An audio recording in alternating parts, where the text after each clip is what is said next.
Assalamualaikum warahmatullahi wabarakatuh. Shalom, Om Swastiastu, Namo Buddhaya. Good afternoon and welcome to all participants of FPCI Chapter UI World in SNAP webinar edition with our theme Overseeing the Arctic Maritime Dispute. Firstly, let us bring our praise to the Almighty God for His guidance that we can gather today for our event. Let me introduce myself. I am Cristo Emmanuel, research intern at the Center for International Law Studies at my Faculty of Law, Universitas Indonesia, and staff of Research and Analysis Division of FPCI Chapter UI World of 2020. Today, I will be the master of ceremony in this event. Next, I want to welcome and express my thanks to Nino Nafan as the president, Ahmad Reza Maulana as the Vice President on Human Resources and Substances, and Ariel Averlia as the Vice President on Public Relations and Affairs of FPCI Chapter UI World of 2020, and also the participant of FPCI Chapter UI World in SNAP webinar edition, Overseeing the Arctic Maritime Dispute. FPCI Chapter UI World in SNAP is basically an infographic designed by the Research and Analysis Division of FPCI Chapter UI.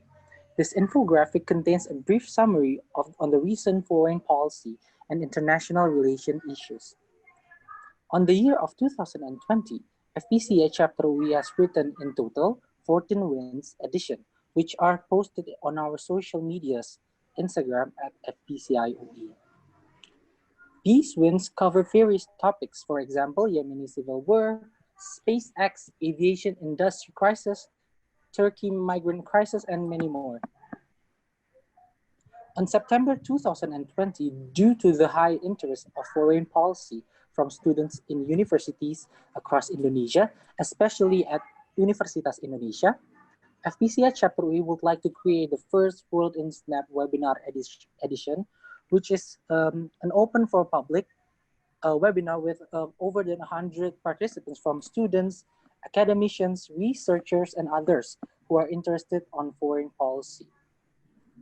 FPCI Chapter UI World in SNAP webinar edition theme is Overseeing the Arctic Maritime Dispute and will be conducted fully in English.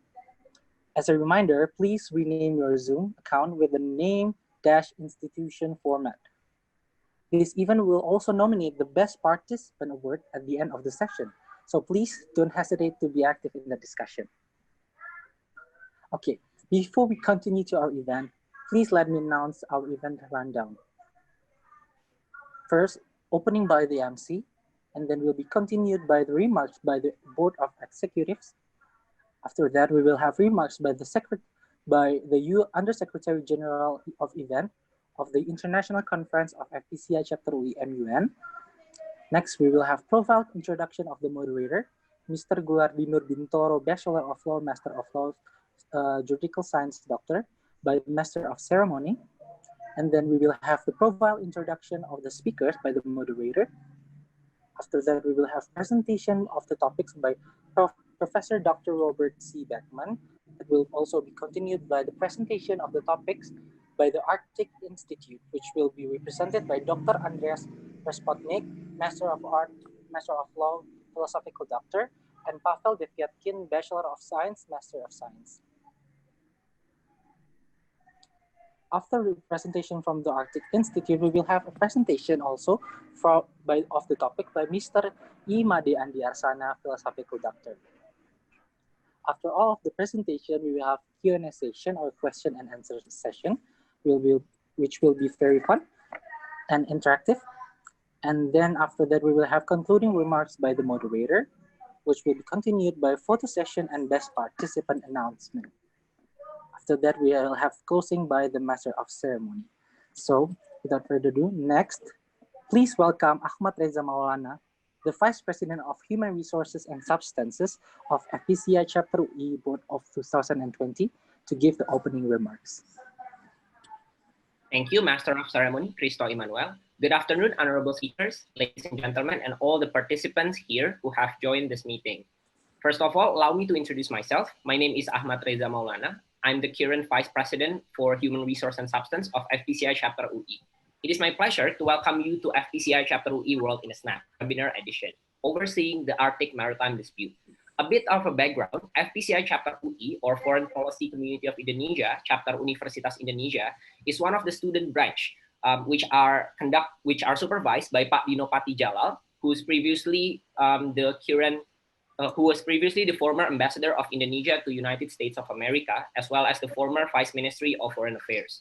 As a community, we provide a means to promote positive nationalism and also smart internationalism by conducting several events.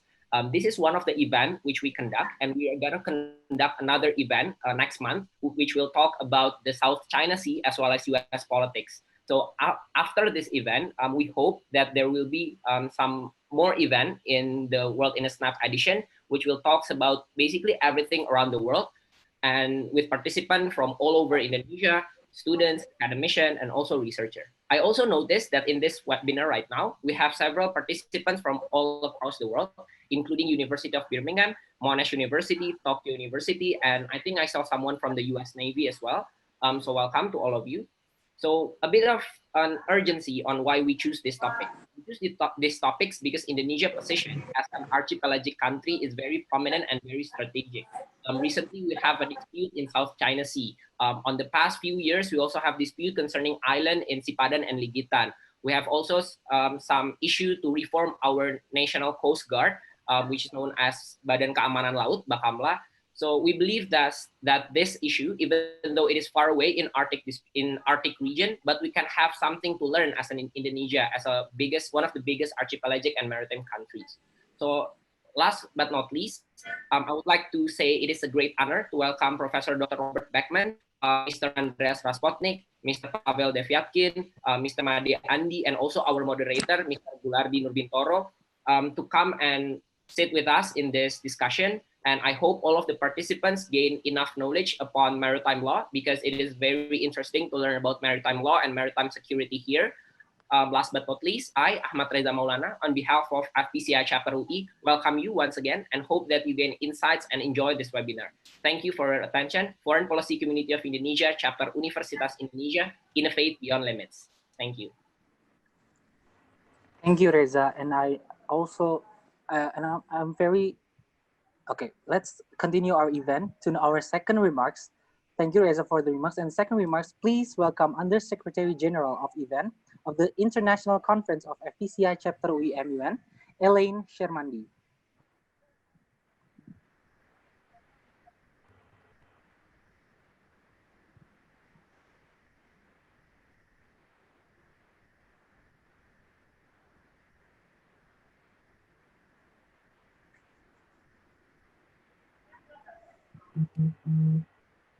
We are very sorry because apparently Ms. Elaine Charmandi hasn't arrived at this webinar. So I think I'm gonna make it short again for this presentation. So what we're gonna do is on this month, on the last of September, FPCI Chapter UI will hold an international conference on FPCI Chapter UI Model United Nations. So what we're going to do is basically we're going to open donation for Yemen, the conflict in Yemen, the civil war. We're extending our hand to help our brother and sister who are unprivileged in Yemen by creating several webinars. So the webinar that were created, you guys can access it through our social media at fpciui.mun. We have created a Model United Nations competition. However, unfortunately, the conference has already closed registration. So what we're opening right now is the exclusive private class. We're opening 3 classes with 3 different topics and 6 different speakers. The first one, we're opening the most outstanding students, which have 2 speakers here, Diza Alifza and Sophie. Also have speakers from the Ministry of Foreign Affairs, Diplomacy Disclosed, Mbak Nara Masista, and also Kama Sukarno, if you guys are familiar with.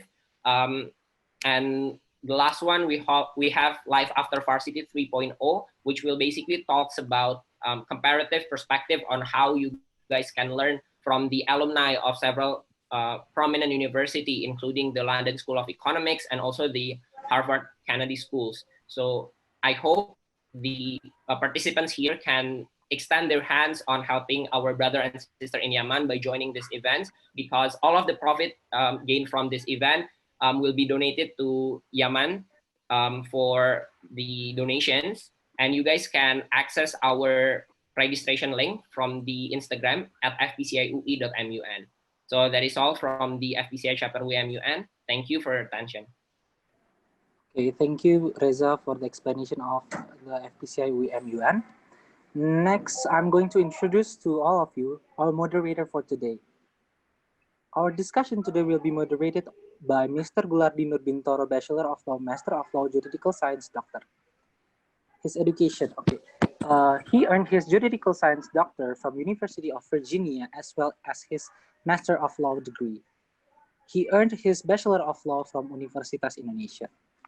Currently, Mr. Gulardi is serving on the Ministry of Foreign Affairs of Indonesia, and he's now part of the Directorate of Legal Affairs and Territorial Treaties. Before that, he's also part of the Directorate of South American and Caribbean Affairs. He also has some special assignment at the ministry, as well as being the delegate for the 13th technical meeting of the delimitation of the exclusive economic zone between Indonesia and Hanoi, and also the third exploratory meeting between Indonesia and Timor-Leste. And as you can see, he also has several publications, as you can see on the screen. Mr. Gulardi will guide our discussion for today. And without further ado, please welcome Mr. Gulardi Nurbintoro. Thank you, Chris, and very good afternoon, everyone. My name is Gulardi, and I will be your moderator for today.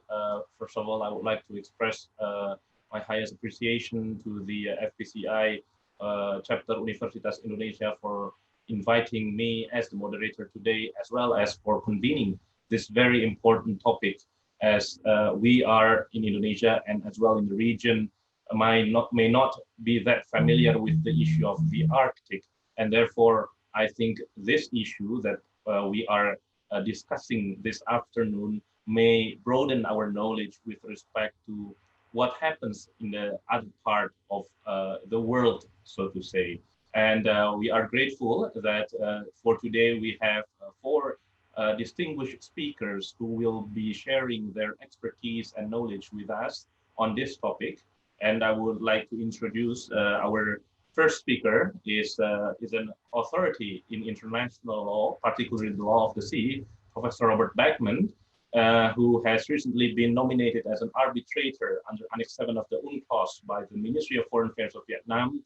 And he is also the head and founder of the Ocean Law and Policy Program of the Center for International Law.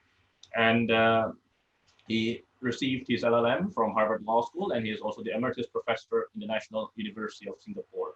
And the second speaker is Dr. Andreas Raspotnik, who earned his PhD from University of Köln in Germany and University of Edinburgh in the United Kingdom. And also he earned his Master of Law from Universitas Tromsø. And he is a senior fellow and leadership group member at the Arctic Institute, and senior research fellow at Fridtjof Nansen Institute. And he has a number of publications, and his area of expertise is European Union Arctic policies, maritime transportation, international law. And then the third speaker is Mr. Pavel Devyatkin, who has an Master of Science from the London School of Economics and Political Science. And also he earned his Bachelor of Political Science from the East European Studies at University College London. And he is a research associate at the Arctic Institute as well. And his area of expertise in Arctic cooperation, maritime security, climate change, and socio-economic development. And the fourth speaker, last but not least, is Mr. Imade Andi Arsana. He earned his doctoral degree from University of Wollongong in international maritime law.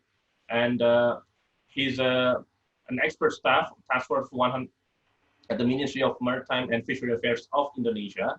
And he has numerous publications, and his expertise are with respect to maritime boundary delimitation, geospatial aspects of the law of the sea, land boundary delimitation, and geographic information system. And today's session will be addressing, I think, three most important issues relating to the question of Arctic. First is the environmental risk. How is environment related to the security of a nation? And the second question is, how effective are the past mechanisms that have been done in regards to the mechanisms that are available today, and also how are the current tension in the area and how the superpower behave on this issue. And I think there's also another topic that may also be relevant to us, Indonesia. What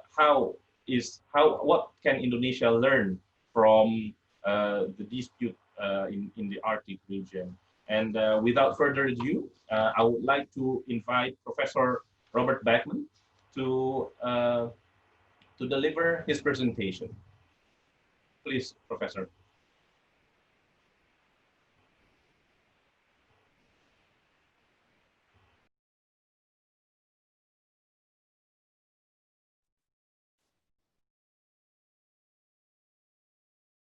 Thank you. I'm now unmuted, I believe. I'd like to share my screen, so please be patient with me because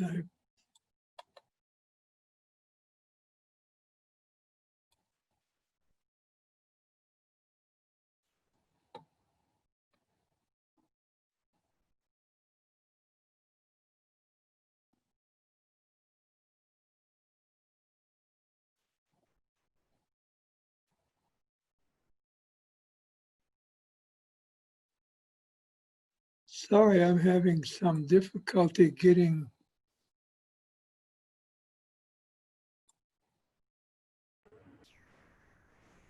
Maybe the organizer can help to share. No, hang on. I think I finally broke through some of what's clutter on my computer. Restarted just before I came in. Okay. Now they've disabled my. You want to control the slides, or do you want me to control the slides? Can you communicate with me? Which one do you prefer, sir? I would prefer myself. Okay. Okay, then the organizer, please. Okay. So we have unshared our screen. So maybe you can try again.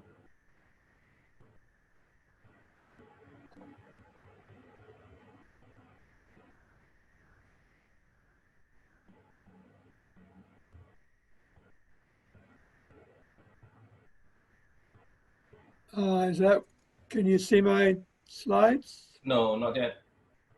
Very strange.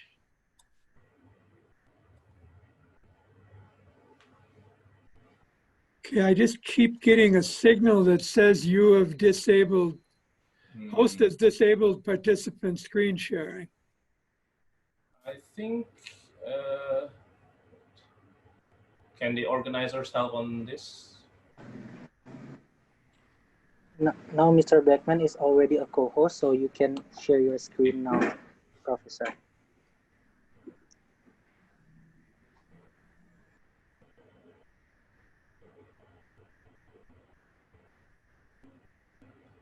Okay, is that screen on? Yes.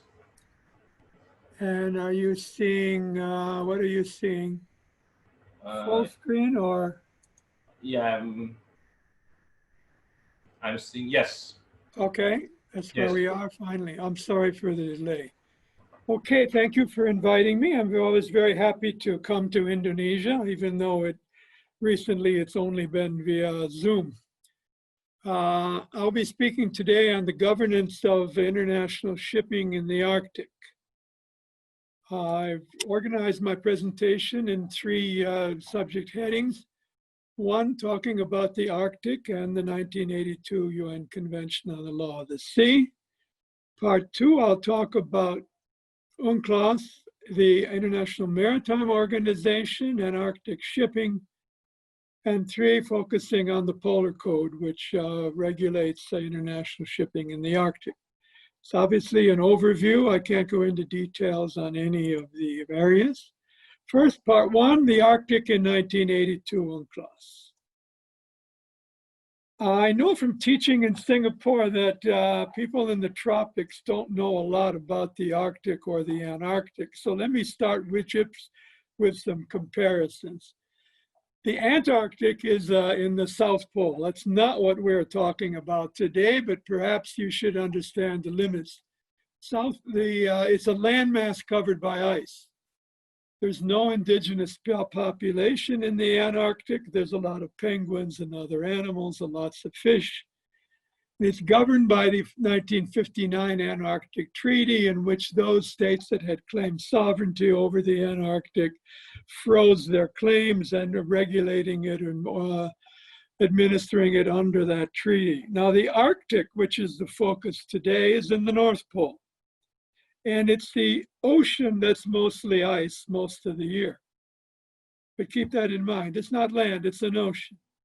There are indigenous peoples living in the, about 1 million people spread across the coastal states surrounding the Arctic. And we've got polar bears, right? We can't have polar bears and penguins together because the polar bears would have them for lunch, right? And because it's an ocean, we'll see it's governed by the law of the sea.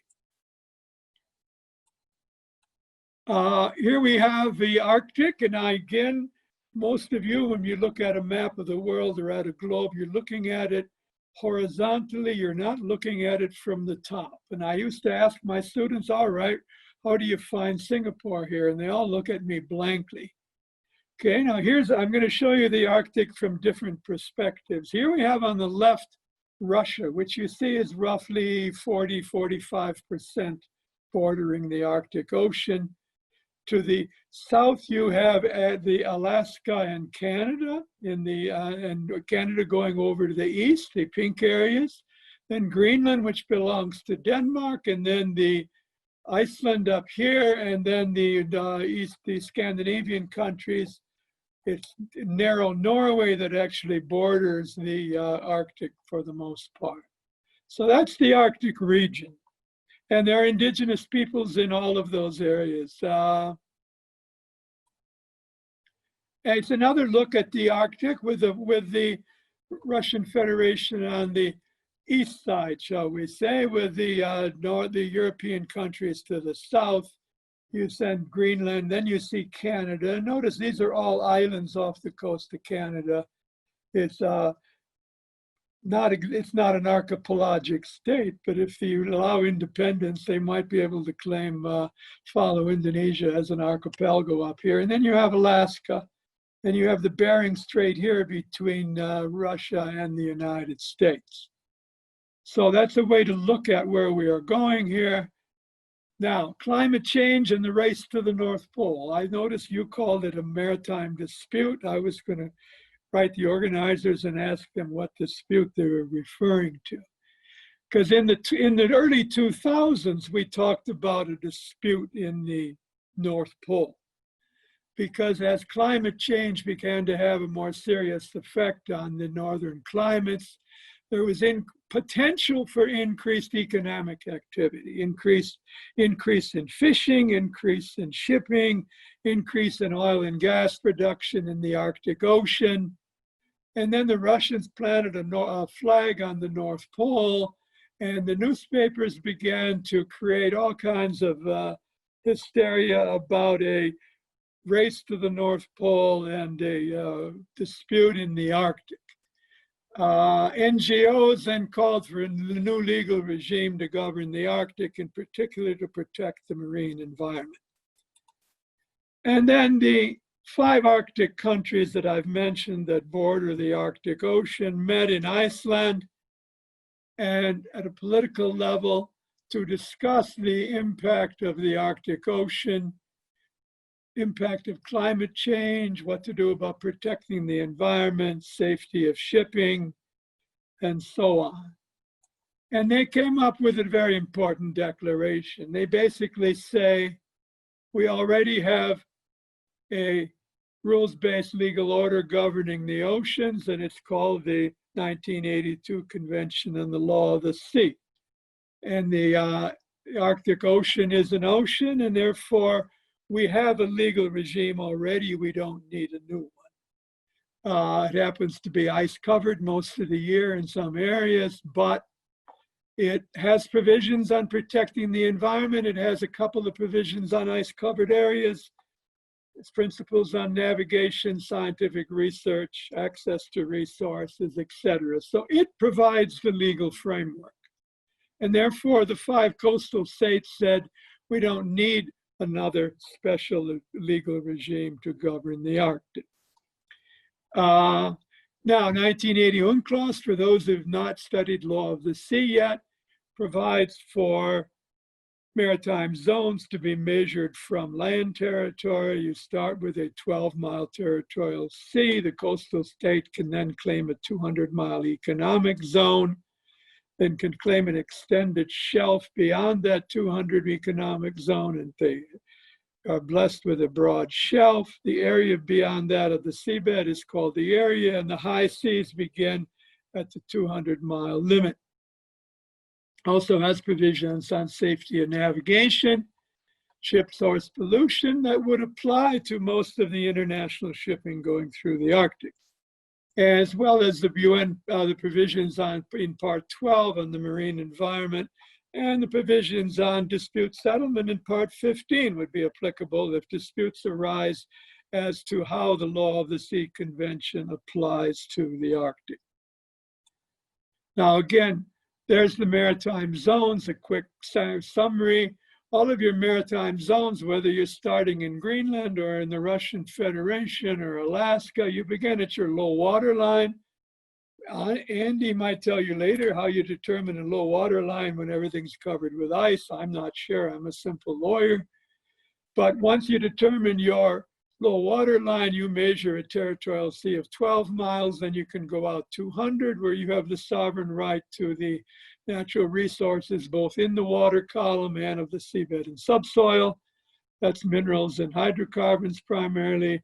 Then the high seas begins at the 200-mile limit, but if you have a broad shelf, you can also claim an extended continental shelf by submitting information to the Commission on the Limits of the Continental Shelf.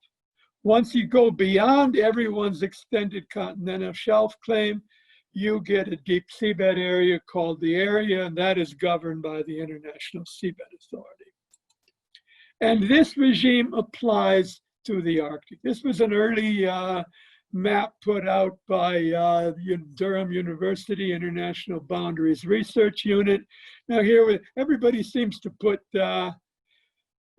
take the picture from a different angle. Here you have the Russian Federation. You see it's roughly almost 45% at least. You see they claim an economic zone in light orange or pink, whatever you see that as your map. They also potentially claim a 200-mile economic zone, the dotted line, and then they claim in the area with stripes that's shaded slightly, that would be an extended continent shelf claim. Below them to the left is Alaska. The U.S. has a right to claim an economic zone, even though it's not a party to the convention. It also asserts a right to claim an extended shelf, although it cannot submit information to the CLCS. Then in blue, you have similar claim from Canada. Then over to the east of Canada, you have Greenland, which would make a claim, then Norway over there.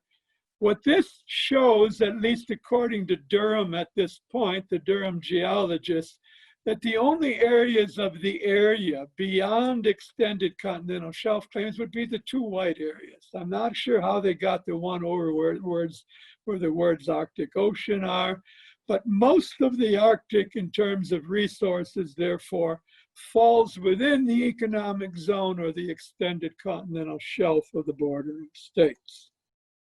There was also an agreement in 2017 declaring a moratorium on fishing, even though there's no commercial fishing activities in the Arctic high seas now, but they recognize it may become possible in the future, and some fish stocks may move north into the Arctic region as I'm sorry, it's 2017, not 2917. The Arctic 5 and the 5 major fishing nations signs an agreement in effect declaring a moratorium for about 16 years.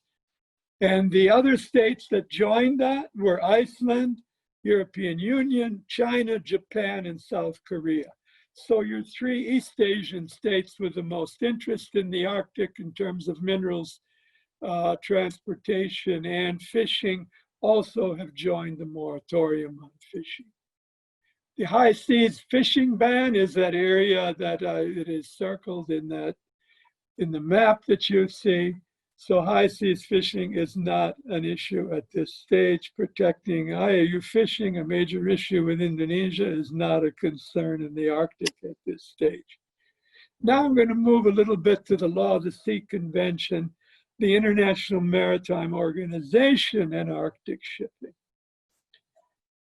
Again, because why this is of interest to many states, including Singapore, is that we want to know what impact the potential opening up of sea routes through the Arctic Ocean would have on trade from East Asia to Europe, which passes through the Straits of Malacca or Singapore, or sometimes Lombok or Sunda Straits in Indonesia. So the current route, if you look at the map on the northern sea route, the map on the right, the current route comes down from Japan or China, comes through the South China Sea, and then through the Strait of Malacca and Singapore.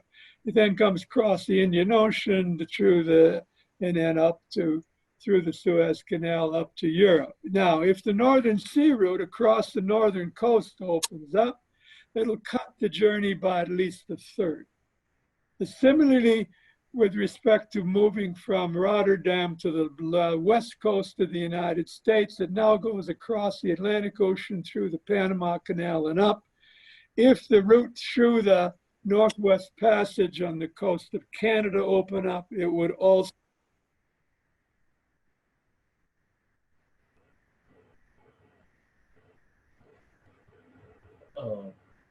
Professor Beckman, we lost you. We cannot hear you.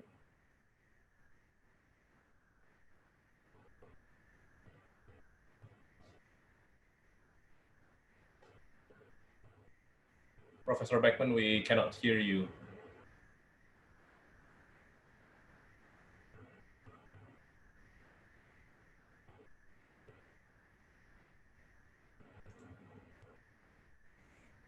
Professor Beckman.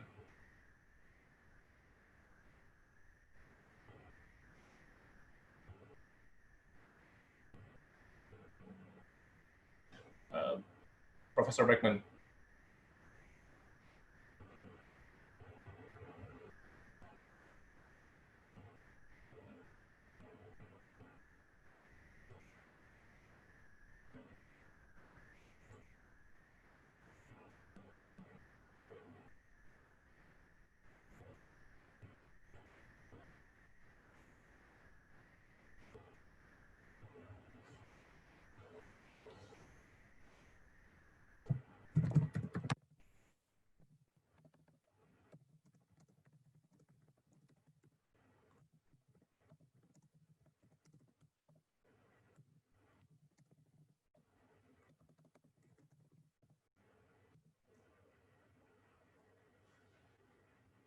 Professor Beckman.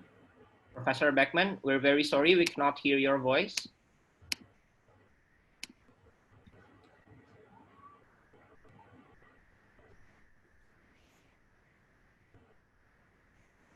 Professor Beckman, we cannot hear you.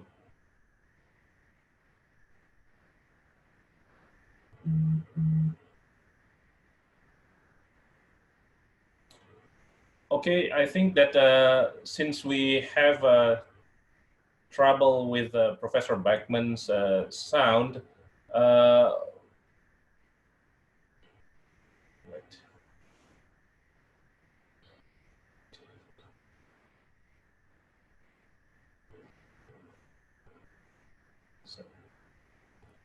sorry, Professor Beckman.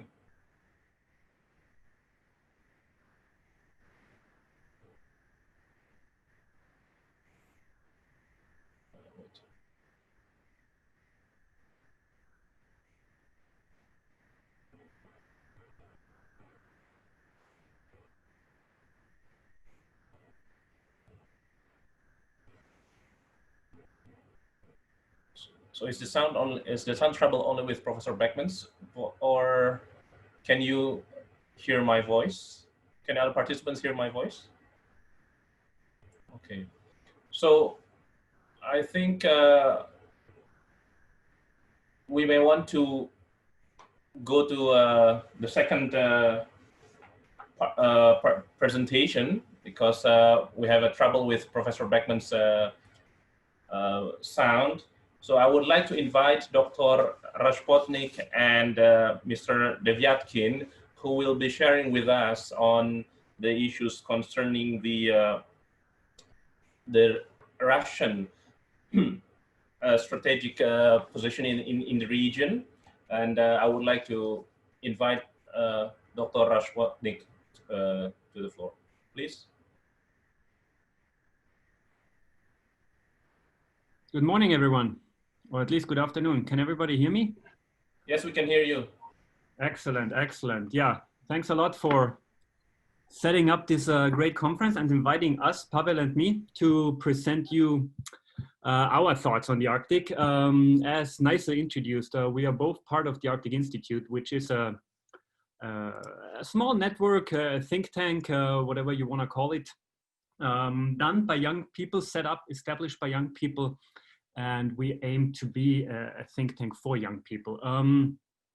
As also mentioned in our CVs, we both have other jobs as well. Pavel works in Bonn, Germany. I work in Northern Norway at the Center for High North for Business and Governance, to be precise. And just before we start off, two more things on both the Arctic Institute where we work. As mentioned before, a think tank for young people, done by young people. So if you guys are interested in the Arctic afterwards and want to like contribute research-wise to Arctic knowledge, please shoot Pavel and me an email, get in touch with us via the Arctic Institute. We're always happy to host young thoughts, you know, and give them a platform to publish their thoughts on anything related to Arctic. And we're super interested in thoughts from outside the Arctic, actually from places like Indonesia and elsewhere, you know, what kind of idea people have with regard, what kind of analytical ideas people have about that region. Second step, also shoot me a line at the High North Center for Business and Governance in Bodø, Northern Norway. We have a conference called the High North Dialogue, where we also aim to involve young people to think about the future of the Arctic. In that regard, there's a master and PhD course where we have quite some money available to bring people from all over the world to join us.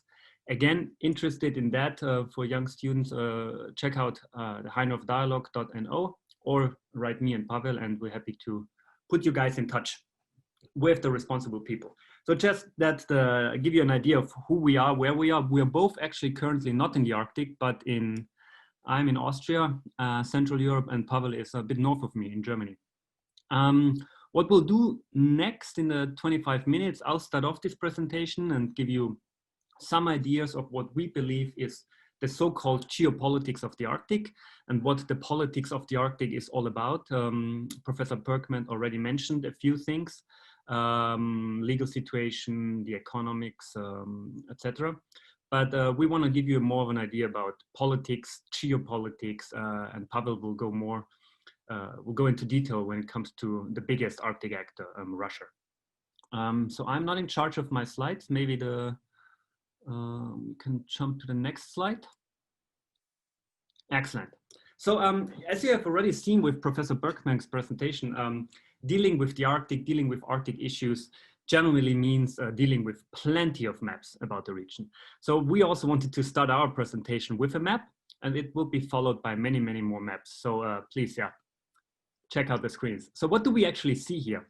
No, go back to the old one. I'll keep you posted on when to jump to the next slide. What do we see here actually? We see that Indonesia is actually quite far away from the Arctic, but so is Singapore. And yet, as we've heard before, Singapore is an observer to the Arctic Council. What is the Arctic Council? It's the most important forum, regional forum for political discussion in the Arctic. It's the place where the Arctic states meet, as well as some non-Arctic states as observers. I'll talk a bit more about the Arctic Council later. And some Asian states are already observers to the Arctic Council. Singapore I mentioned, but also China, Japan, South Korea, and India. Not yet Indonesia, but Indonesia was officially invited by the Icelandic government to attend the biggest conference on Arctic matters, the Arctic Circle Conference in Reykjavik back in 2013. So that's maybe a first step into the Arctic, as well as your excellent seminar or webinar you have organized here. Next slide, please.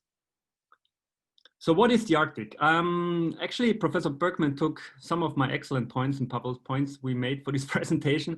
So I'll not go into detail when it comes to that. But basically, I think the very key point Robert also mentioned is, whereas the Arctic is an ocean surrounded by sovereign countries, Antarctic has a landmass not officially belonging to any country, and it's surrounded by oceans. I think that's the key point to understand the difference between the Arctic and Antarctica: ocean, no ocean. About 4 million people live in the Arctic. Professor Berkman mentioned 1 million of them are indigenous. Overall, 4 million people live in the Arctic. Antarctica only hosts a few researchers. We heard about the Antarctic Treaty of '59 and UNCLOS, so I'll not go into that. What's also interesting difference between Antarctica and Arctic is the Arctic sea ice melts during the summer months, and during the winter it's mainly frozen. Antarctic doesn't experience such melting cycle as such, although of course due to climate change, their ice is rapidly melting in both the north and the south. And of course, most importantly, the Arctic hosts polar bears and no penguins, and Antarctica hosts penguins but no polar bears. So just to give you an idea again, as we often discover that the difference between the Arctic and Arctic is not as clear as we sometimes think it is. Next slide, please.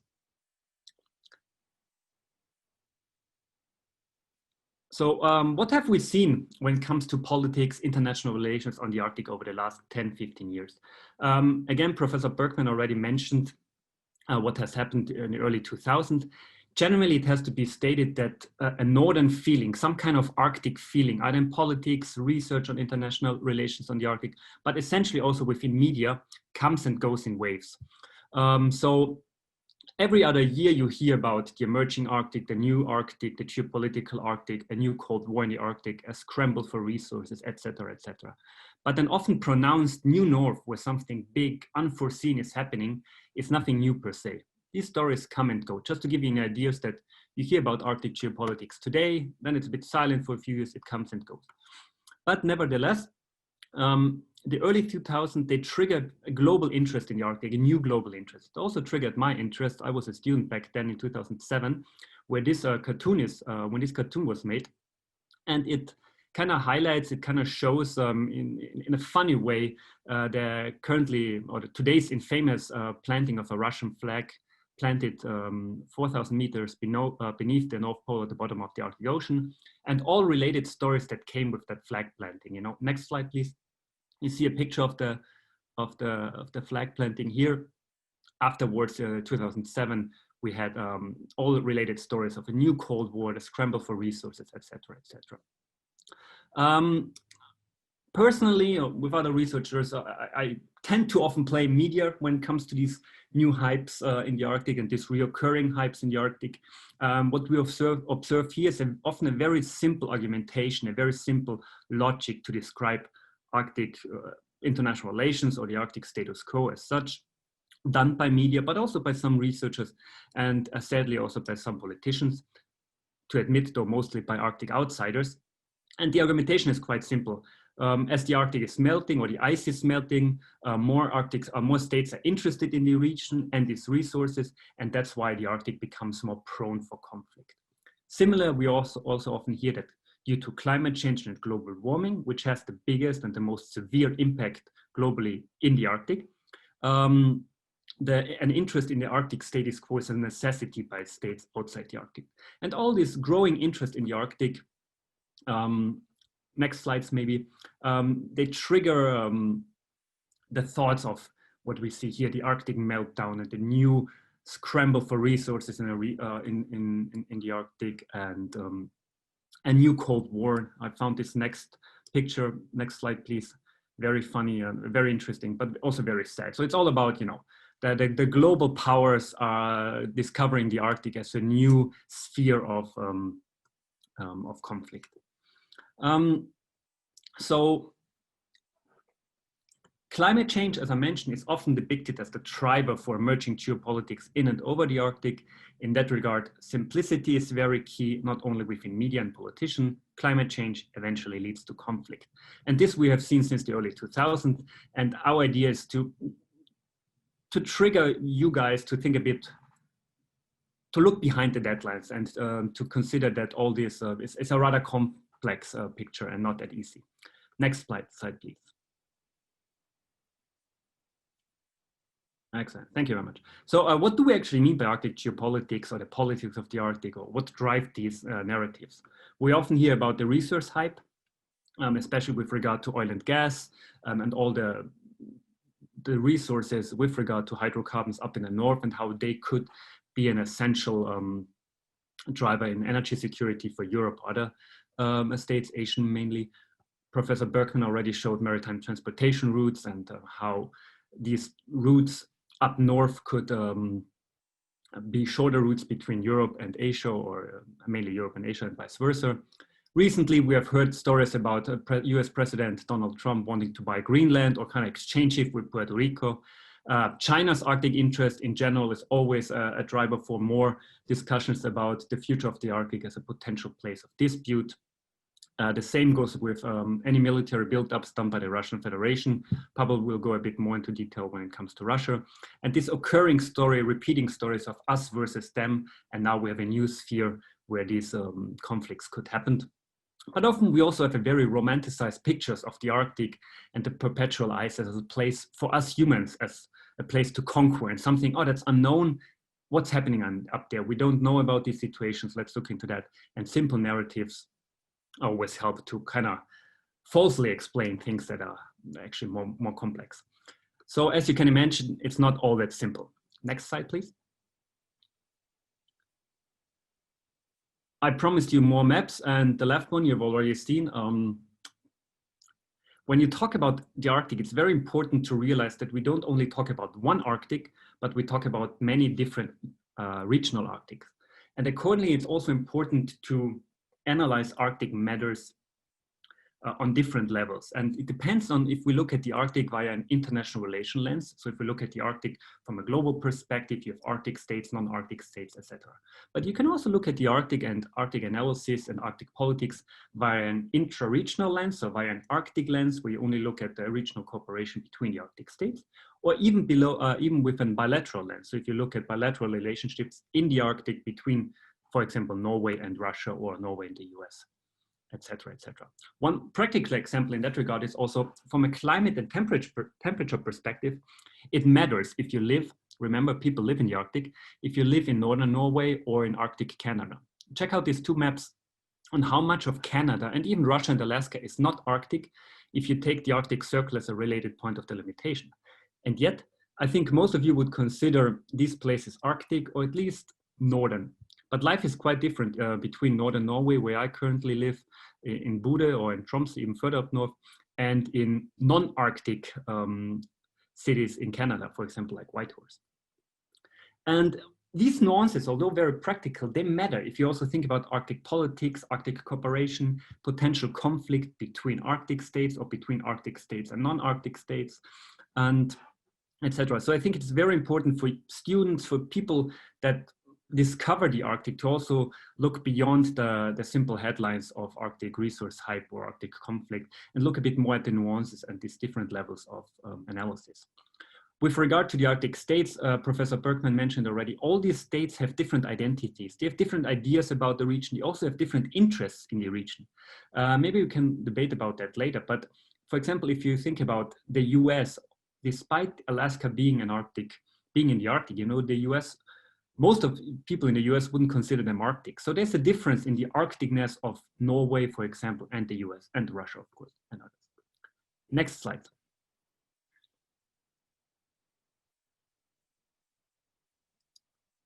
Thank you very much. So already, who are the Arctic states? We mentioned them already, some of them were mentioned, the Arctic 5. We have, of course, the US, we have Canada, Russia, Norway, and Denmark, who are the Arctic Ocean states, but then we also have Sweden and Finland and Iceland. So these are the 8 Arctic states. And the question is always, when we talk about Arctic geopolitics or Arctic disputes, why would these states be interested in a conflict over resources, over territory, etc., if we have a legal framework, UNCLOS, and that kind of governs the relationship as was presented before we lost Professor Berkman? So actually the Arctic is surprisingly peaceful. In the last 2 decades have proven that. States are interested in keeping their relations civil. Cooperation is key for regional development in the Arctic. On an international relationship level, also East-West relations, so meaning Russia versus NATO versus the US, the relations are different in the Arctic than in most other regions. So the Arctic is almost insulated from developments elsewhere. For example, you often hear about so-called spillover effects that could, so like crises in other parts of the world could have a negative effect on the Arctic. We have discussed it with regard to Ukraine and Crimea crises back in 2014. So far, these are only discussions. One key point is here on what we see on the other image on the slide is the regional cooperation within the Arctic Council. What is the Arctic Council? It's a high-level intergovernmental forum with 8 member states, the 8 Arctic states, and 13 states as observers. For example, from Asia, we mentioned already China, Japan, India, but also Singapore and South Korea. Indonesia could apply if they're interested in the Arctic, if they make a case on why they should be an observer. But for example, you have also indigenous groups who participate in the Arctic Council as so-called permanent participants. Every 2 years, the chairmanship of the Arctic Council rotates. Currently, we have it chaired by Iceland, and next year, Russia will take over. The Arctic Council discusses all relevant Arctic issues from environmental change, regional development, indigenous issues, etc., but not security matters. So hard politics, military security, these kind of things. And there are currently stronger debates going on how to eventually also debate Arctic or these military security aspects in the Arctic. If the Arctic Council should take this issue, or if there should be a new form of governance discussing Arctic security. As we have heard before, there is more interest in the Arctic. President Trump, China, Russia, etc. So security is kind of reappearing on a potential point of discussion, but always in a very, let's say, soft way. So not in a hardcore conflict and dispute way. Next one, slide please. Andrea, sorry for interrupting. I just want to remind you that you have 10 more minutes left. Oh, okay, then I'll soon jump over to Pavel to also give him some voice. The question is also like what also Pavel will discuss with, why should these states dispute or have a conflict with each other? And what we see here is a recent delimitation. Oh, Norway and Russia agreed on a border, maritime border in the Barents Sea. And one of the main drivers was economic development, especially oil and gas in this area.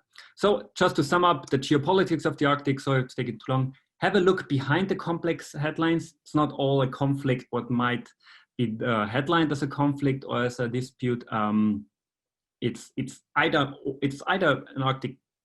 The Arctic is often, how you call it, denoted as a place either of peace and cooperation or conflict. But as I said, it's nuanced. It's look behind the headlines and be critical on what media presents to you. But that for me, sorry, take it a bit long, Pavel, sorry for that.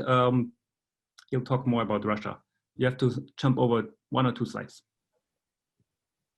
Thank you very much. Thank you, Andy. Thank you. Can everyone hear me?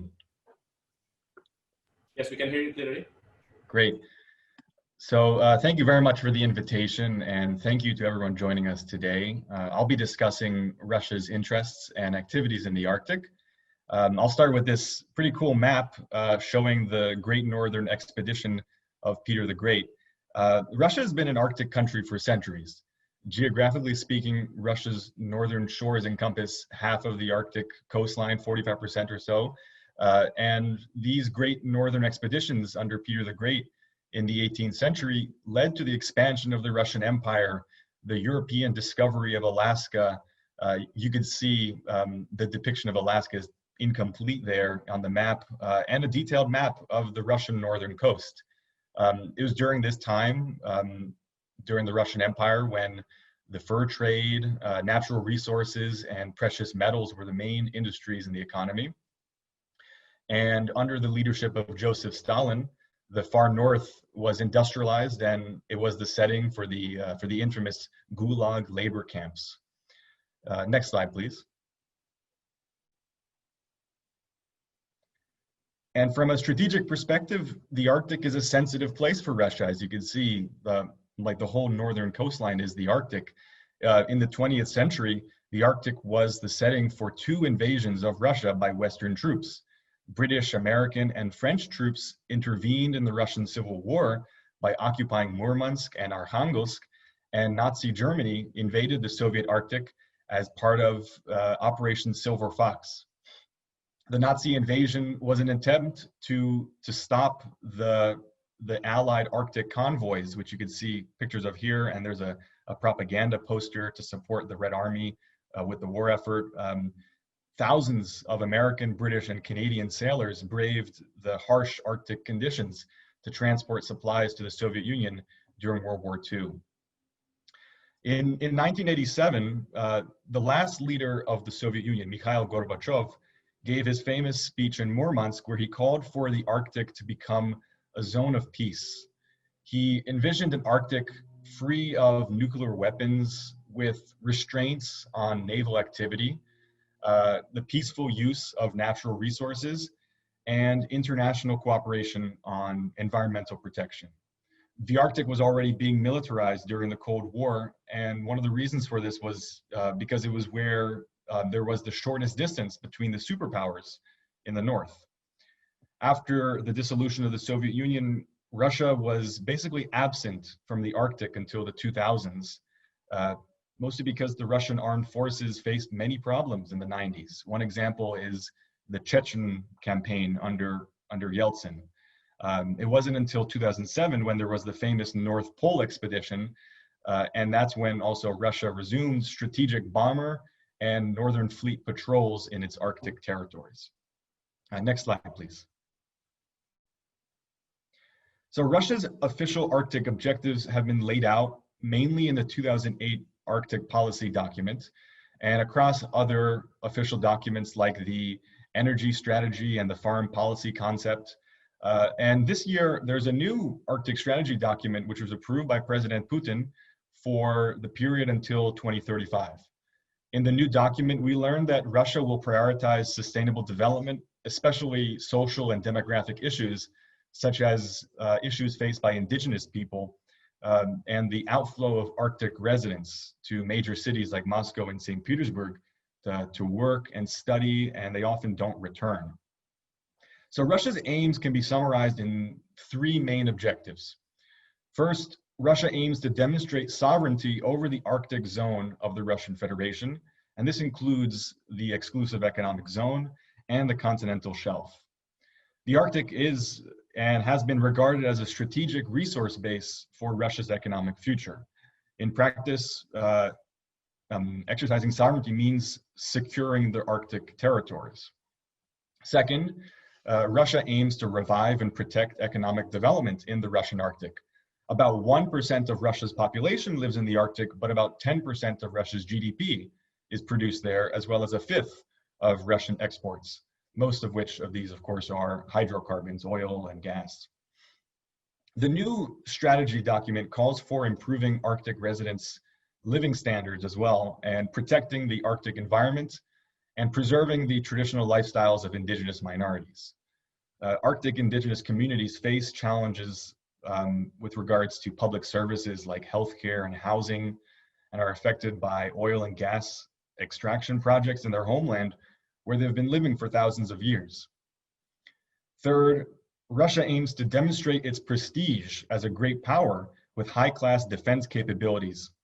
Russia doesn't want to militarize the Arctic, and they're worried about the increasing military presence of other countries in and around the Russian Arctic zone. Though, of course, this is debated. Throughout official documents, it's stressed that Russia seeks to maintain the Arctic as a region of peace and cooperation. Next slide, please. So this map shows the main shipping routes in the Russian Arctic. The development of the Northern Sea Route, the NSR, not to be mistaken with the Northeast Passage, has been a top priority for Russia for decades.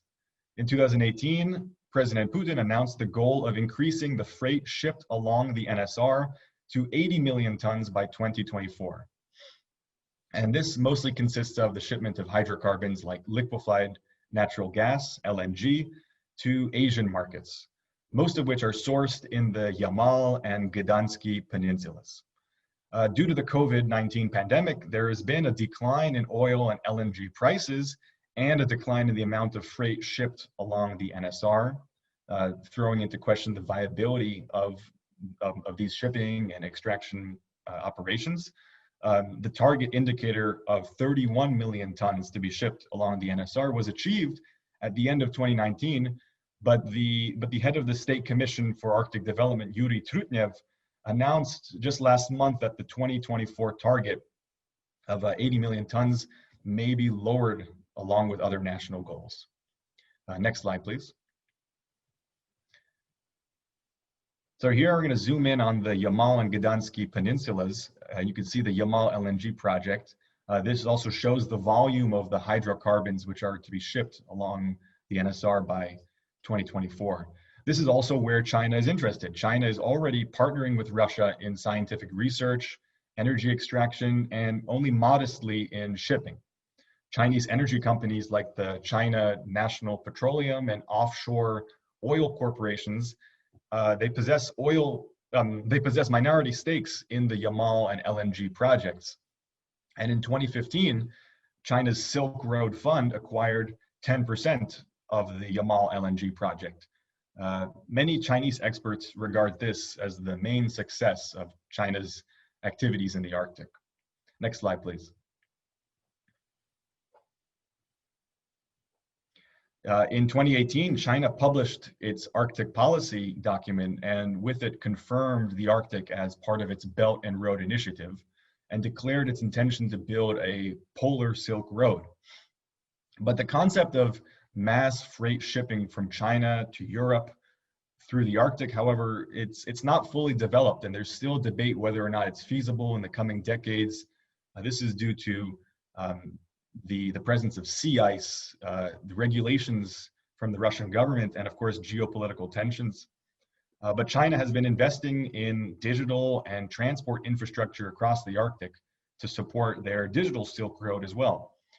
China has built a huge suspension bridge in the Norwegian Arctic, invested in a fiber optic cable a connection between Norway and Finland, and introduced 4G networks to the Faroe Islands, which are part of the Kingdom of Denmark. Next slide, please.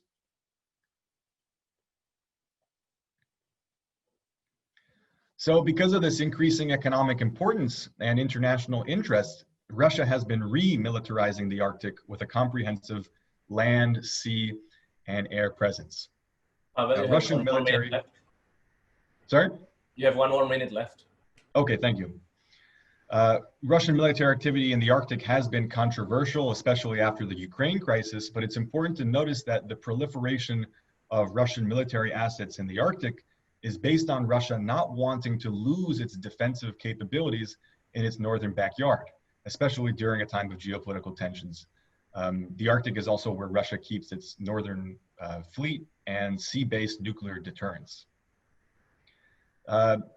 I'll go on more in the questions and answers, but I want to stress that the new Russian Arctic policy repeats the aim of preserving the peace and cooperation in the Arctic. And this includes the Arctic Council. Next slide, please. Which Andy and Professor Beckman have discussed. It's through the Arctic Council that there have been lots of cooperation in the fields of oil spill response and search and rescue operation coordination. Military and security issues are, of course, left out of the Council. But Russia will take over the chairmanship of the Arctic Council in May, and Russian Arctic officials have said that their agenda will focus on sustainable development and environmental protection. But so far, there aren't details on the specific action points.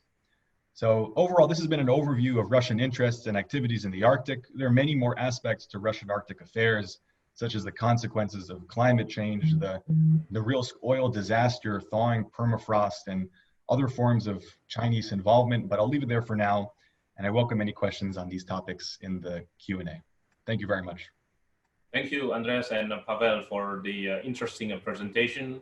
Now I would like to invite Mr. Andi Arsana to present his presentation on the issue, what can Indonesia learn from the Arctic?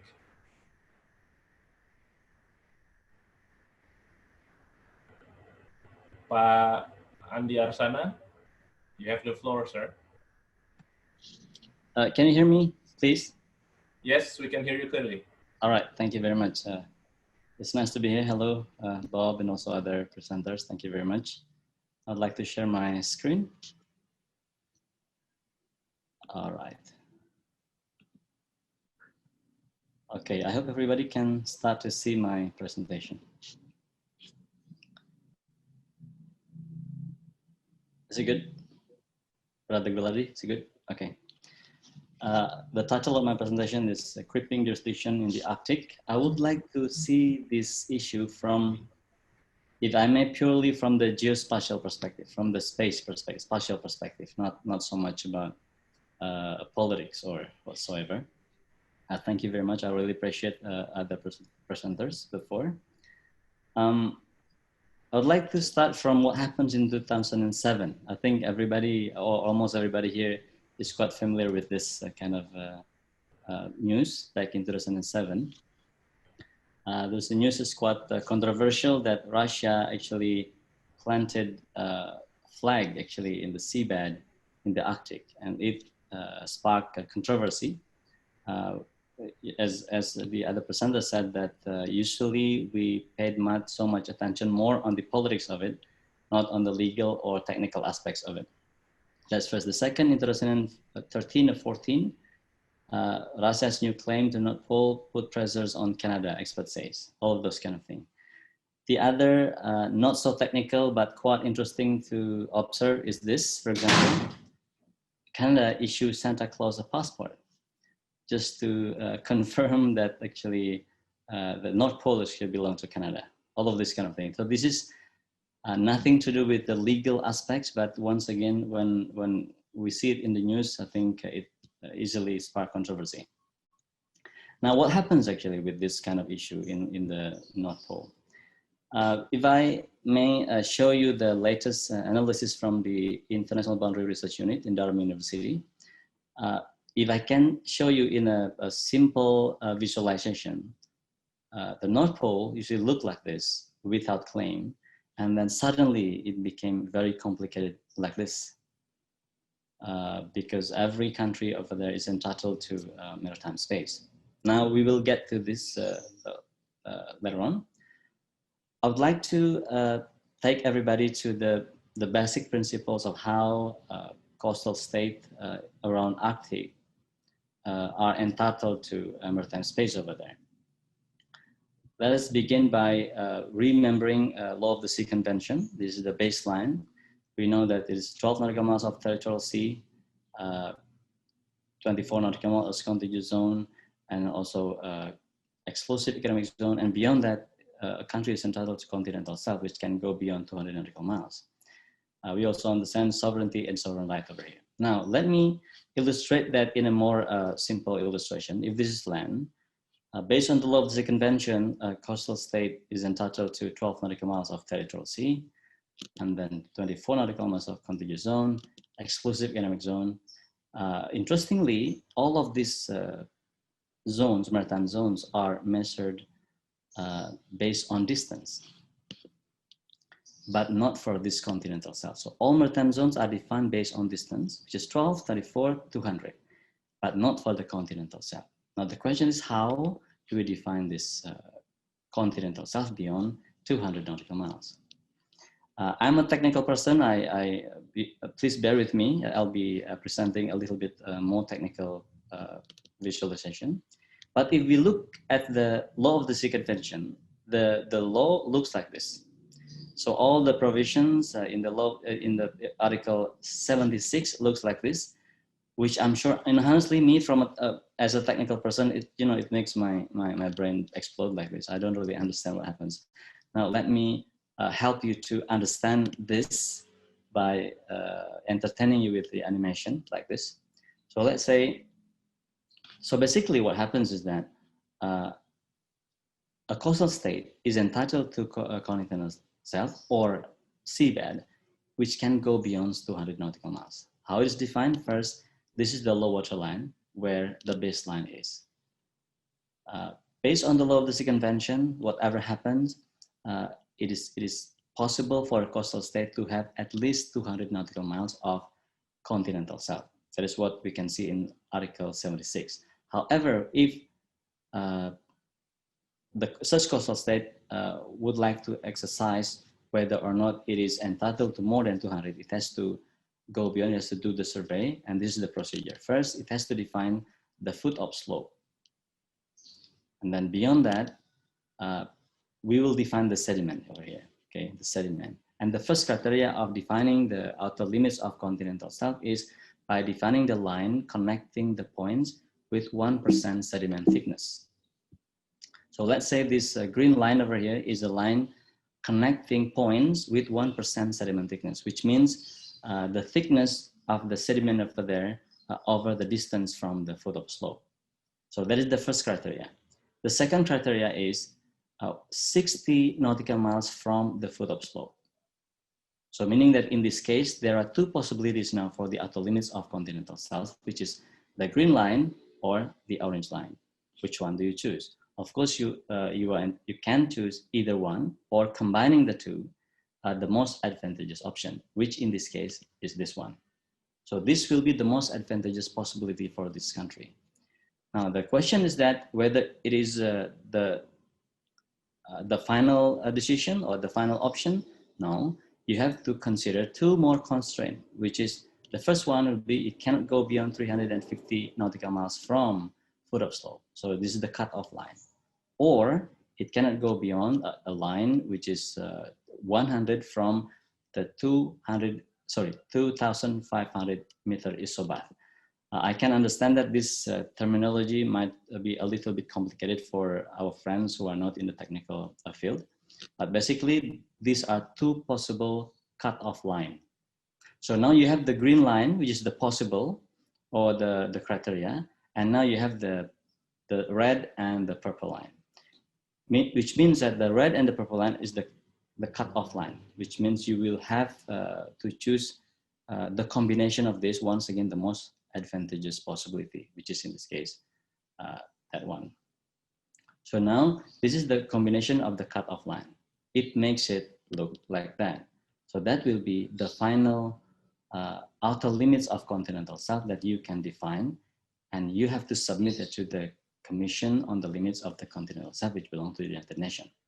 So in this case now, we can tell that this one line over here actually a combination of a different option, which is a 60 nautical miles from foot of slope, sediment thickness, and two constraint lines. So this is what a country should do if they want to confirm their entitlement over seabed beyond 200 nautical miles. If you look at in the different perspective now, I'll make it a bit quicker here. This is the baseline, for example. You have at least 200, in this case, EEZ. And then this is what, in this case, is the 2,500 meter isobath, or basically the contour line, indicating the depth of 2,500 meters from the sea level. And this is the foot of slope. Now, remember, this is the sediment thickness. If you still don't know, 1% sediment thickness. So let's say from this one criteria only, so this country or this state can claim up to this green line. That's the first criteria. The second criteria is 60 nautical miles, if you remember, 60 nautical miles from the foot of slope, which is this one. Now you have two options, this line and the green line. Of course, you will combine it into two, which is that one, the most advantageous option. The cutoff line is 350 nautical miles from baseline, or 100 nautical miles from the depth of 2,500 meter isobath, which is, so now you have the two options of the cutoff line, this pink line and this one. And then if you combine all of those two, it will look like that. So that will be the outer limits of continental shelf beyond 200 nautical miles that you submitted to the United Nations Commission on the Limits of the Continental Shelf, and then make a recommendation for that. Now, the deadline to do this is 10 years after you ratify the UNCLOS, your country ratify the UNCLOS. That is the main principle. Second is it has to be submitted to the CLCS, which I already mentioned before. The thing is that the CLCS was formed only in 1997, and the guidelines for the submission was already only in 1999. So let's say for the case of Indonesia, for example, Indonesia ratified Law of the Sea Convention in 1985. So supposedly speaking, Indonesia is supposed to submit the the continental shelf 10 years after that, which is in 1995. But it is not possible because the guideline was only ready in 1999. So then there was an agreement that the first deadline for everybody would be 2009, because it is a 10-year period counted or calculated from the 1999. And the other decision is that preliminary information submission is possible. So it doesn't have to be a complete or a full submission. It has to be only an indication of delineation of outer limit of continental shelf. And Arctic countries also made the submissions, as you would also understand. Now, if you can see this, the first submission was made by Russia in 2001, which is very interesting. But if you see this, it is very interesting to observe that the number of submission, the largest number of submission is in 2009. Why? Just only because it was the deadline for everybody. So I think it is quite common to see that people don't really submit anything until the last minute. So this also happens to countries. What happens after the submission? For example, this is the orange area, the orange space over here, is actually the extended continental shelf submitted by different countries. So the map of the world are now different. If you look at now the case, if you once again look at the illustration of this, I just showed to you before. So 12 nautical miles, 24, 200, and now continental shelf. So the continental shelf might look completely different from the shape of the coast, which once again, why? Because it doesn't really depends on the distance from the coast or the baseline. Now, this is one thing. This is create complication already. Now, the thing is that every country is not alone in the ocean. It has one or two neighbors, certainly. So if this country, for example, has one neighbor over here, which is B, which is also entitled to the same maritime space, that makes it overlapping claim over here. So this will oblige these two countries to delimit their maritime boundaries based on that overlapping claim. Now, the other possibility is that country C, for example, now, even though at the beginning they don't really have anything to deal with when it comes to maritime boundaries, maritime zone, but as soon as this country C submitted their continental shelf beyond 200 nautical miles and then approved or recommended by CLCS, it can look like that. So a country that you don't consider before as a neighbor, now it can become your neighbor. So this is the complexity of maritime boundaries now in the era post a submission of extended continental shelf or continental shelf beyond 200 nautical miles. So if we apply this to Indonesia, for example, it looks like this. So this is Indonesia. This is the baseline of Indonesia. And then we have borders here with Malaysia, Thailand, and India. And if you look at this, this is the 200 nautical miles of maximum extended, exclusive economic zone from Indonesia to the west. So the possibility for Indonesia to have extended continental shelf is beyond this 200, which is this one. So this is Indonesia, what Indonesia submitted in 2008 to the CLCS and then recommended in 2010 or 11. So Indonesia managed to confirm its extended or continental shelf beyond 200 nautical miles for an area of, for additional area, if I may say, of 4,000 kilometers. So this is an example how Indonesia can apply that principle. Now, if you look at the area close to Indonesia, Indonesia is possible to do this not only in the west side of Sumatra, but also in the northern part of, north of Papua, which bring possibility for Indonesia now to have overlapping maritime zone, not only with the traditional 10 neighbors that Indonesia always claimed, but now also with the possibility with other countries like Federated State of Micronesia, once again, only because of this extended continental submission. Now, let us come back to North Pole. So this is exactly what happens. I think our friends before has already submitted different maps. But if there's no claim, for example, it looks like this, very peaceful. But as soon as, for example, Canada start to claim it's 12 nautical miles, 24 nautical miles, 200 nautical miles, and then extended continental shelf, it looks like that. Same things happen to Greenland. And that is what happens also to other countries, and then it makes it look like that.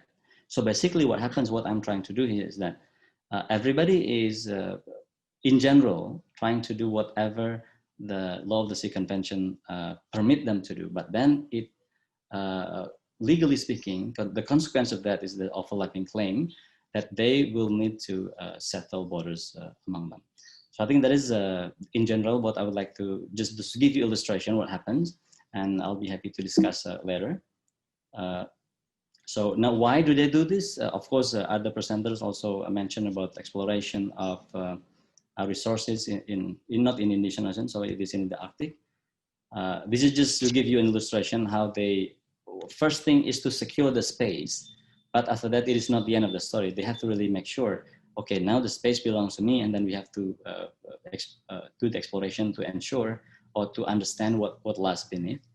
This is just an illustration how I was involved in the similar survey conducted by Australia back in 2008, 2009, to find this basically. First, of course, it is a traditional resources like, oil and gas, all of this kind of thing. But beyond that, we also have a lot of other possibilities like black smokers, gas hydrate, microbial ecosystem, all of those kind of thing. I'm not pretending to be an expert here, but basically what I'm trying to say is that if you secure more continental shelf, the possibility for you to secure more resources is also higher.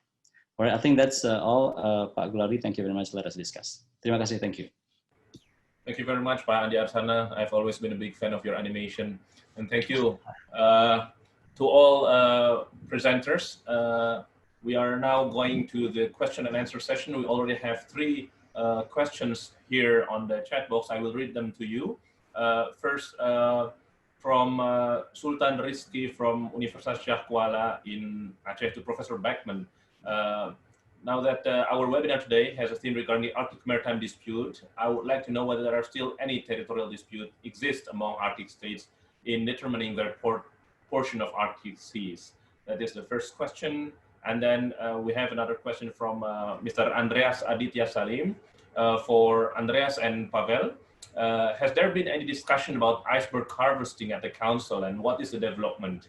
And from the point of view of politics, I sense that the countries surrounding the Arctic Sea see the Arctic as a resource. Is this true, or is it just because your presentation is limited to this politics and international relations point of view? If this is not true, could you please tell us what is the most heated topic being discussed at the council recently? And the third question for all speakers is whether the Arctic trade routes may have economic ramification toward Indonesia, particularly to the Strait of Malacca, as the Strait of Malacca obviously as one of the most busiest trade routes, and maybe it will divert significant amount of shipping from going through the Strait of Malacca to instead going through the Arctic. And I think these are the first 3 questions. We have 30 minutes for this Q&A sessions, and I would like to invite Professor Beckman to answer the question. Thank you. Okay, thank you very much. I'm very sorry for what happened earlier. I think NUS is doing a upgrading or some kind of a maintenance on our system, and I'm connected to it, and I got cut off and my computer rebooted. In terms of disputes, I think potential disputes that would arise, there'll be overlapping extended shelf claims, as Andy has explained. I think those can be resolved easily. There's a long-standing dispute over Hans Island, which again is not a very serious issue. I don't think that there are sovereignty or maritime disputes that are that intractable that will cause a problem. The potential disputes I see relate a little bit to shipping.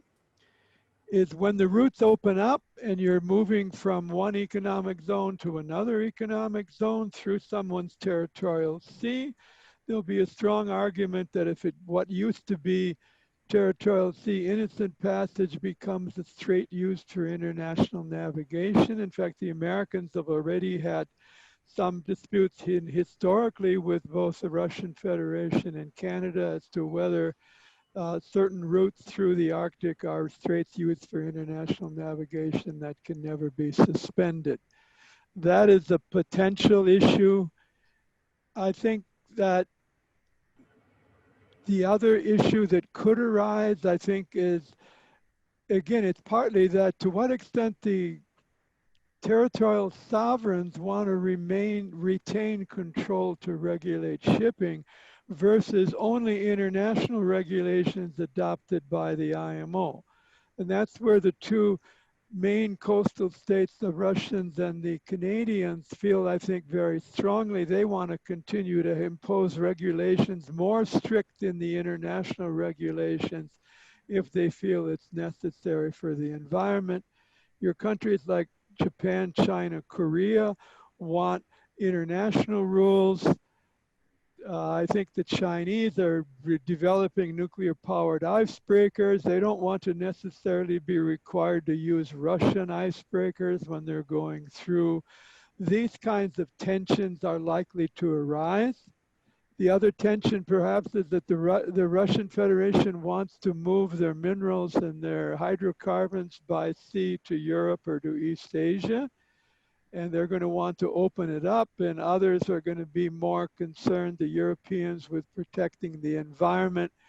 So it's the same kind of issue that you have throughout the law of the sea now, is there's certain countries more concerned with the environmental protection, others more concerned with economic activity.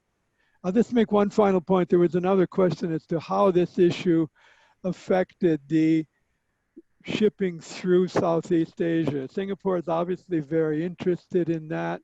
I think as we see it here, as the people I've talked to, is shipping of minerals, shipping of non-sensitive things is going to increase from more 3 to 4 months to maybe 6 months and longer as the ice continues to melt. But very time-sensitive things like container shipping, they're very time-sensitive, and the risk of running into ice and requiring an icebreaker are too risky, and therefore container traffic is not likely to be using the Northern Sea Route or the Northwest Sea Route in the foreseeable future as people down here see it. But for minerals, sure, it'll open up because they're not time sensitive.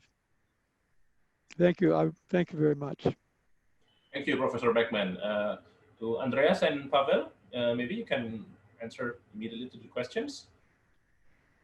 Yeah, thank you very much for all the questions. I told Pavel before the webinar, you know, it's always nice to have a new audience coming into the Arctic, and I look forward to the question. And the iceberg question is definitely one I didn't expect. So personally, I have never heard about any iceberg harvesting discussions in the Arctic. I think there was some maybe in the Antarctic, but never in the Arctic. So maybe I've never heard about it, but I doubt there was any discussion. Just following Robert's point on the shipping, often discussion come to the conclusion that Arctic shipping is on a way to become a very important niche for certain goods, you know, and of course minerals out of the Arctic, that's a no-brainer, that will happen and it will continue to increase.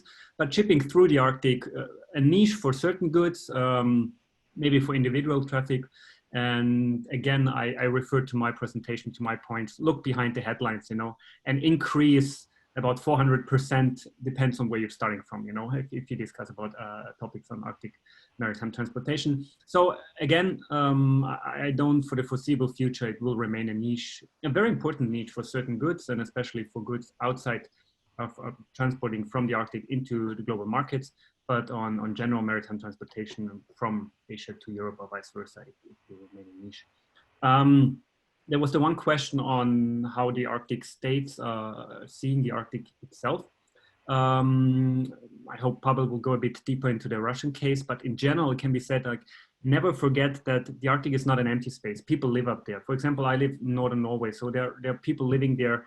They have their needs. They want a job. They want to earn their money. They want to live there, you know, so you need some kind of regional development. You need to give people an opportunity to live there. It doesn't matter if they want to become fisheries or developers of certain applications, you know, apps or something. So you should see it as any other periphery in the world, you know, where people live, want to live, and they want to live in a wealthy country. And especially that's very important discussion in Europe, where what I said also from the temperature and climate perspective, life in the Arctic is more, how would you say in English, more feasible than in northern Canada or in Alaska, you know, in that regard. So Arctic states, I think they have a very comprehensive view on the region and on their Arctic regions, you know, and how to develop it and what the future is. And I can only say it more, I have more knowledge about Norway as such, you know, which you all know is very heavily dependent or became rich and wealthy with oil and gas. And of course, they're looking further north, but in that regard, fisheries is very important. And there's a strong movement in general in Europe now on, you know, green energy and how we get rid of not only oil and gas, but also coal, and how renewable energy also from the Arctic could provide an essential part of Europe's energy mix. So I don't think if you look about resources, let's say I was to look very negatively about the and only about disputes and oil and gas and all the potential up there, but really look at the different individual cases, state cases when it comes to Arctic resources and that. And the most heated debate in the Arctic Council, I mean, it's not heated, but of course, COVID-19 is currently strongly debated. And then we had the security aspects with China, Russia, and the US now currently on that has an impact. But in general, the debates in the Arctic Council go very much about climate change, regional development, sustainable development of the region. And there is a lot of agreement on the topics, and also the chairmanships and the action points Pavel made, they're rather similar, you know, over the last years. You know, it's really on how can you develop this periphery and also make it more livable, and also make people aware of climate change aspects. And yeah, maybe we can discuss more about that, but these are my first few points. Maybe Pavel have something to add? Yeah, thank you very much for very excellent questions. The one about iceberg harvesting, I've also not heard much about that, but I do remember like last year there was some firms were interested in collecting iceberg water and selling it as a premium water bottle, even maybe using it in the production of vodka. I think that was in Iceland. So I'm not sure if that's going to be a topic of debate for the Arctic Council, but maybe in the years to come, who knows with this economy, but you know, it could be regarded as a luxury good. I like the question about the most important topic of the Arctic Council. And of course, yeah, with COVID-19 impacting the Arctic also disproportionately, especially indigenous communities who have already trouble accessing public services like healthcare in the Russian north. The extractive projects are often worked on by migrant workers from Central Asia, from other parts of Russia, from China. And so there are people traveling in and out of the Arctic, and that's one of the reasons why the Russian north has been especially affected by COVID-19.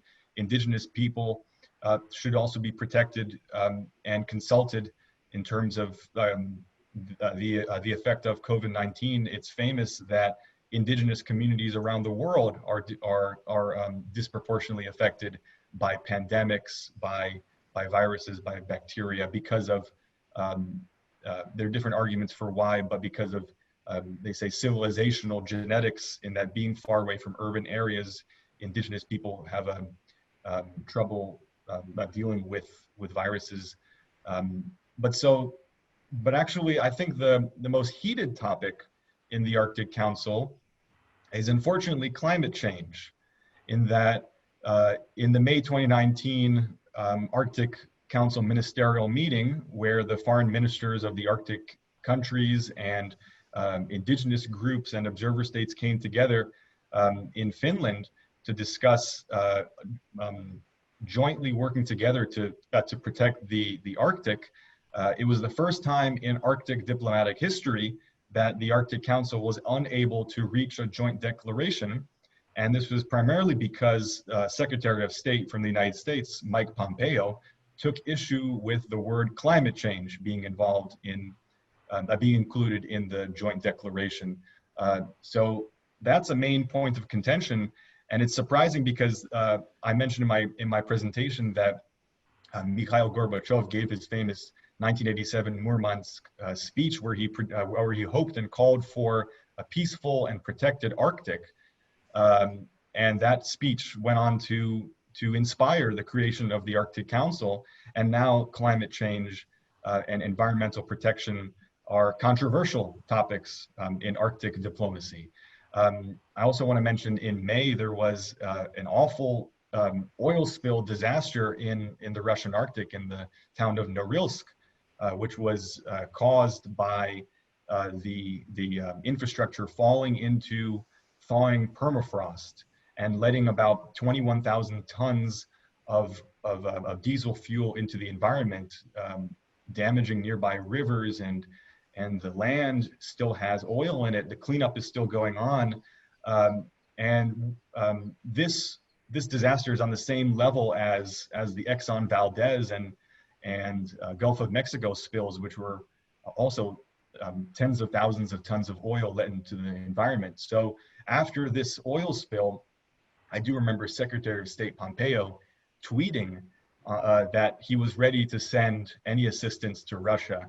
I don't think there are any American scientists in the Russian north right now helping to clean up the oil spill, but at least that opened up the discussion for cooperation in environmental protection, as well that the new Arctic strategy document that was released by the Russian government this year prioritizes security issues such as thawing permafrost and sustainable development and demographic issues, the issues of security and dealing with other states' incursions into the Arctic, such as we're seeing in May. There was the US and UK warships entered the Barents Sea, and just this week, US, UK, I think Danish and Norwegian warships entered the Barents Sea as well, in and around the Russian Arctic zone.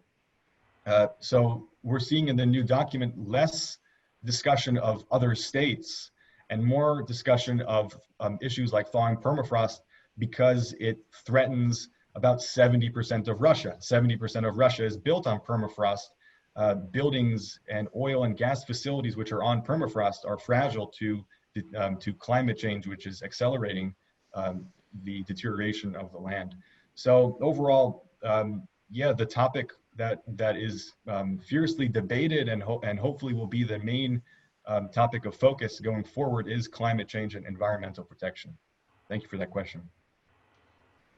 So thank you very much, Pavel, for the answer. For Pak Andi Arsana, there are two more questions, specific technical questions relating to the continental shelf that you have presented by Ristario Kurnia from UIN Jakarta and also from Ahmad Sudur Mahaba. Basically, the question is whether it is possible for a country to conduct a land reclamation in order to extend its continental shelf. And then there is a question relating to the issue of continental shelf as well. So I would like to direct it to you and also to Professor Beckman, relating from Mr. Purnomo from the Indonesian Navy. The question is, how is the legal procedure and impact when the United States, as a non-party to the UNCLOS, is claiming for an outer continental shelf in the Arctic? So these are the questions. Maybe Pak Andi Arsana can answer the question. Thank you very much, Mas Gulardi. The basis for measuring the continental shelf is not baseline or not the coastline, because as I said earlier, it is not only based on distance.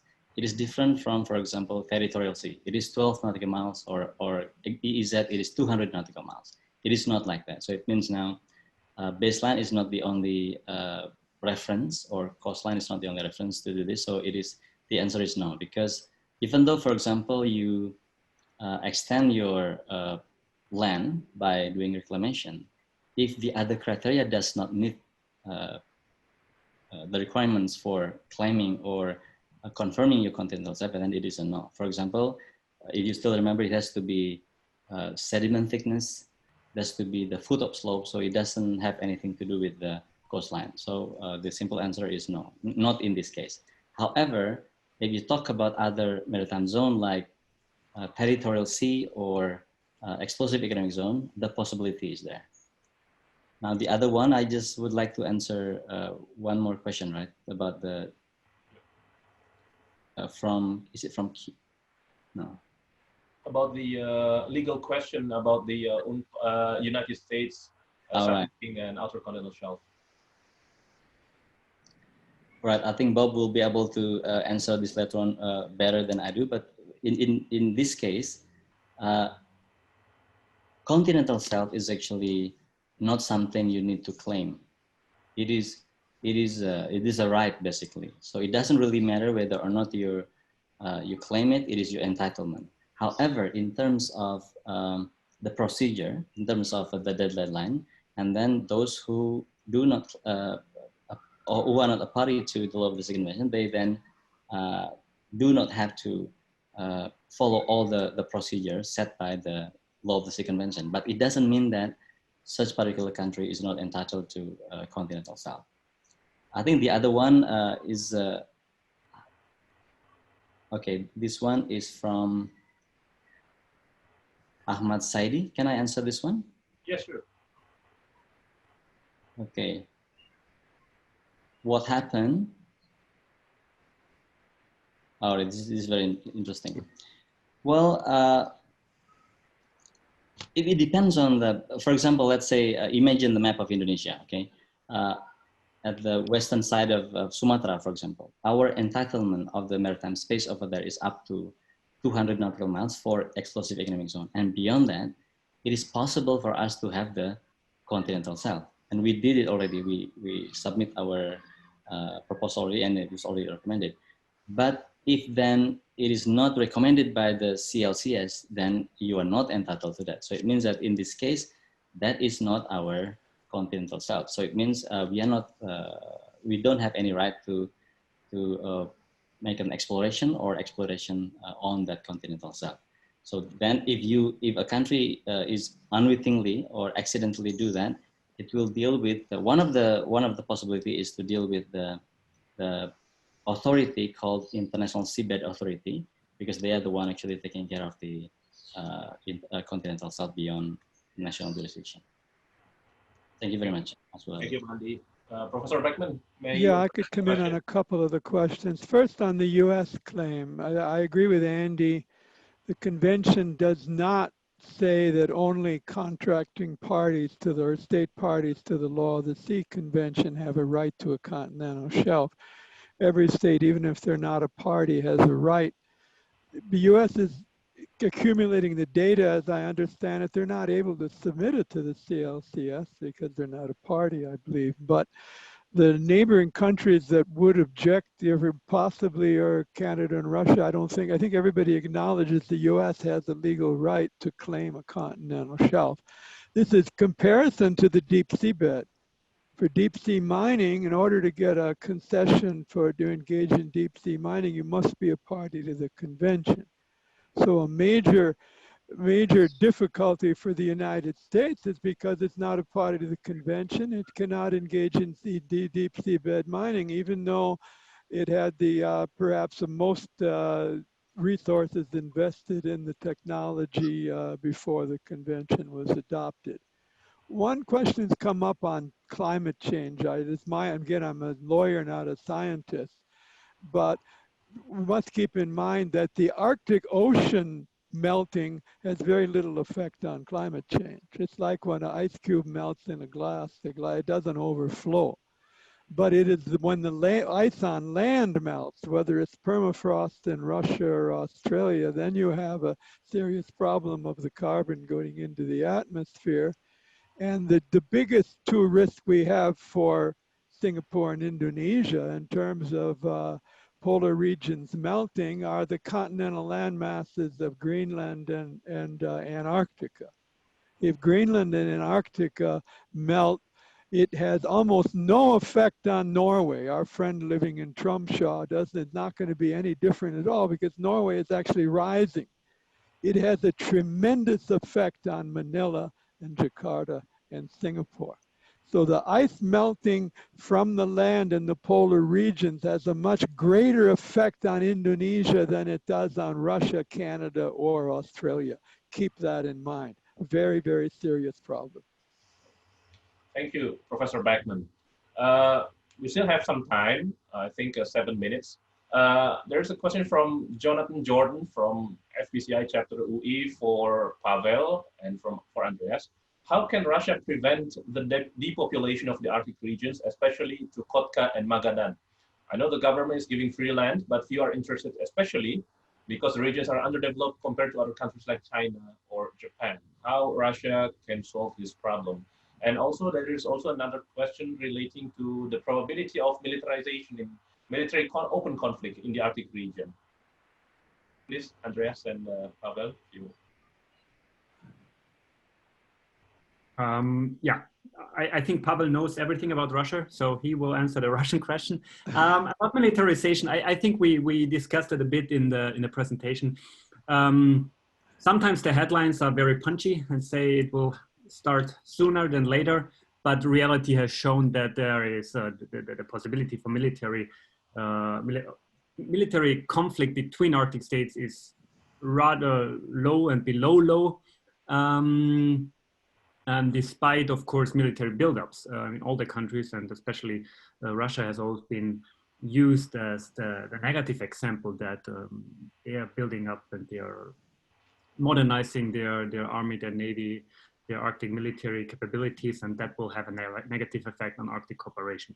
The other point was always the spillover effect. I mentioned, crisis is currently maybe Belarus example, or before Ukraine, Crimea, but also other areas in the world could have a negative effect on Arctic cooperation and increase military conflicts or the potential of conflict in the Arctic. But then again, we have not seen that, as Pavel mentioned, the zone of peace ever since, even in the Cold War. And even during the Cold War, the Arctic has been not a hot war place, also between the two superpowers. So the tensions in the Arctic has been rather low ever since, Second World War. But of course, you can never exclude anything. But often, what we also seen is like how could new Arctic or new states being interested in the Arctic have an effect on Arctic cooperation? Professor Beckman mentioned already, we have a very strong legal framework that binds together the Arctic states. Is it UNCLOS? Is it the Arctic Council, etc.? But of course, other states outside the Arctic, they have a different view on the Arctic. I think we had a question on, could the Arctic become a sovereign region in the future?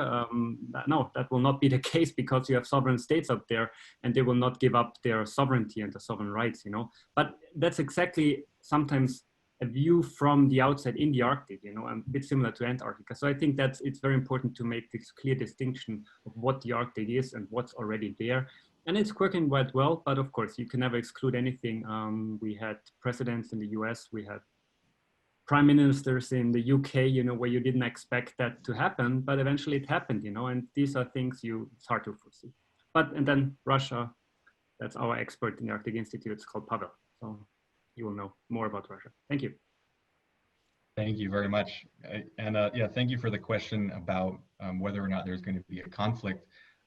This is one of the reasons why I got interested in the Arctic in the first place. As an undergraduate during the Ukraine crisis, I realized that there seems to be two places where the US and Russia, although on the international stage there were tensions, there were two places, two realms in which there was peace, and one of which is the International Space Station, and the other is the Arctic. And so I do not think that there is going to be a conflict in the Arctic because of this conference. We've already seen that there is a clear legal distribution of territories with minor like colliding claims, which can be resolved through international law. Most of the headlines about the scramble for the Arctic focus on, oh, look how much oil and gas is under the sea ice in the Arctic. But it doesn't mention that most of that oil and gas is already in recognized territories. I think 80% of the oil and gas which is in the Arctic Circle is in Russian territories, and it's not debated by other countries. And so conflict or tensions that happen in the Arctic have very little to do what happens in the Arctic. There's not going to be a conflict over shipping. There's not going to be a conflict because of a banana-shaped territory dispute in the Barents Sea or something. It's more going to be a spillover from other parts of the world, and that is also why China also is becoming a player. There's still a debate as to what the Chinese interest is in the Arctic. Some have referred to the strategic triangle between the US, Russia, and China, and that if something is important to the US and Russia, then it must be important to China. Some predict that there's going to be military activity from the Chinese in the Arctic. There's no evidence of this yet, but if you read the PLA, the People's Liberation Army of China, their scholars have discussed military and conflict in the Arctic. So it's on people's minds, but and people like to predict and people like to build hype, but there is no evidence yet that there's going to be a conflict in the Arctic. And then thank you for the question about how to prevent depopulation in the Arctic regions. It's a very difficult question to answer, but in the with the coming chairmanship of Russia in the Arctic Council, they have discussed focusing on sustainable development and raising living standards of Arctic residents, and particularly using digital technologies. Some Arctic officials have talked about digitizing indigenous languages, and especially working much more closely with indigenous communities, because their herding, fishing, and hunting economies are aggravated by the pandemic, by oil spills like what happened in Norilsk. And so also there is also a plan of the Russian Arctic Commission to consult with people living on thawing permafrost, and to perhaps evacuate people from fragile areas like that. That's a difficult thing to do, given that about 70% of Russia is built on permafrost. But the Norilsk oil spill disaster shows that Russia will focus more on this issue of thawing permafrost. And then besides that, of course, education and work opportunities in the north will keep people there. So far, most of the economy is focused on the extractive sectors, but after the Norilsk oil spill, we might see changes in that. There was interesting protests, social movement in the city of Norilsk, targeting the billionaire Elon Musk to stop buying nickel from Norilsk. And so with the Norilsk oil spill, we're probably going to see changes in policy and also social movements, with people demanding higher living standards for the Russian North.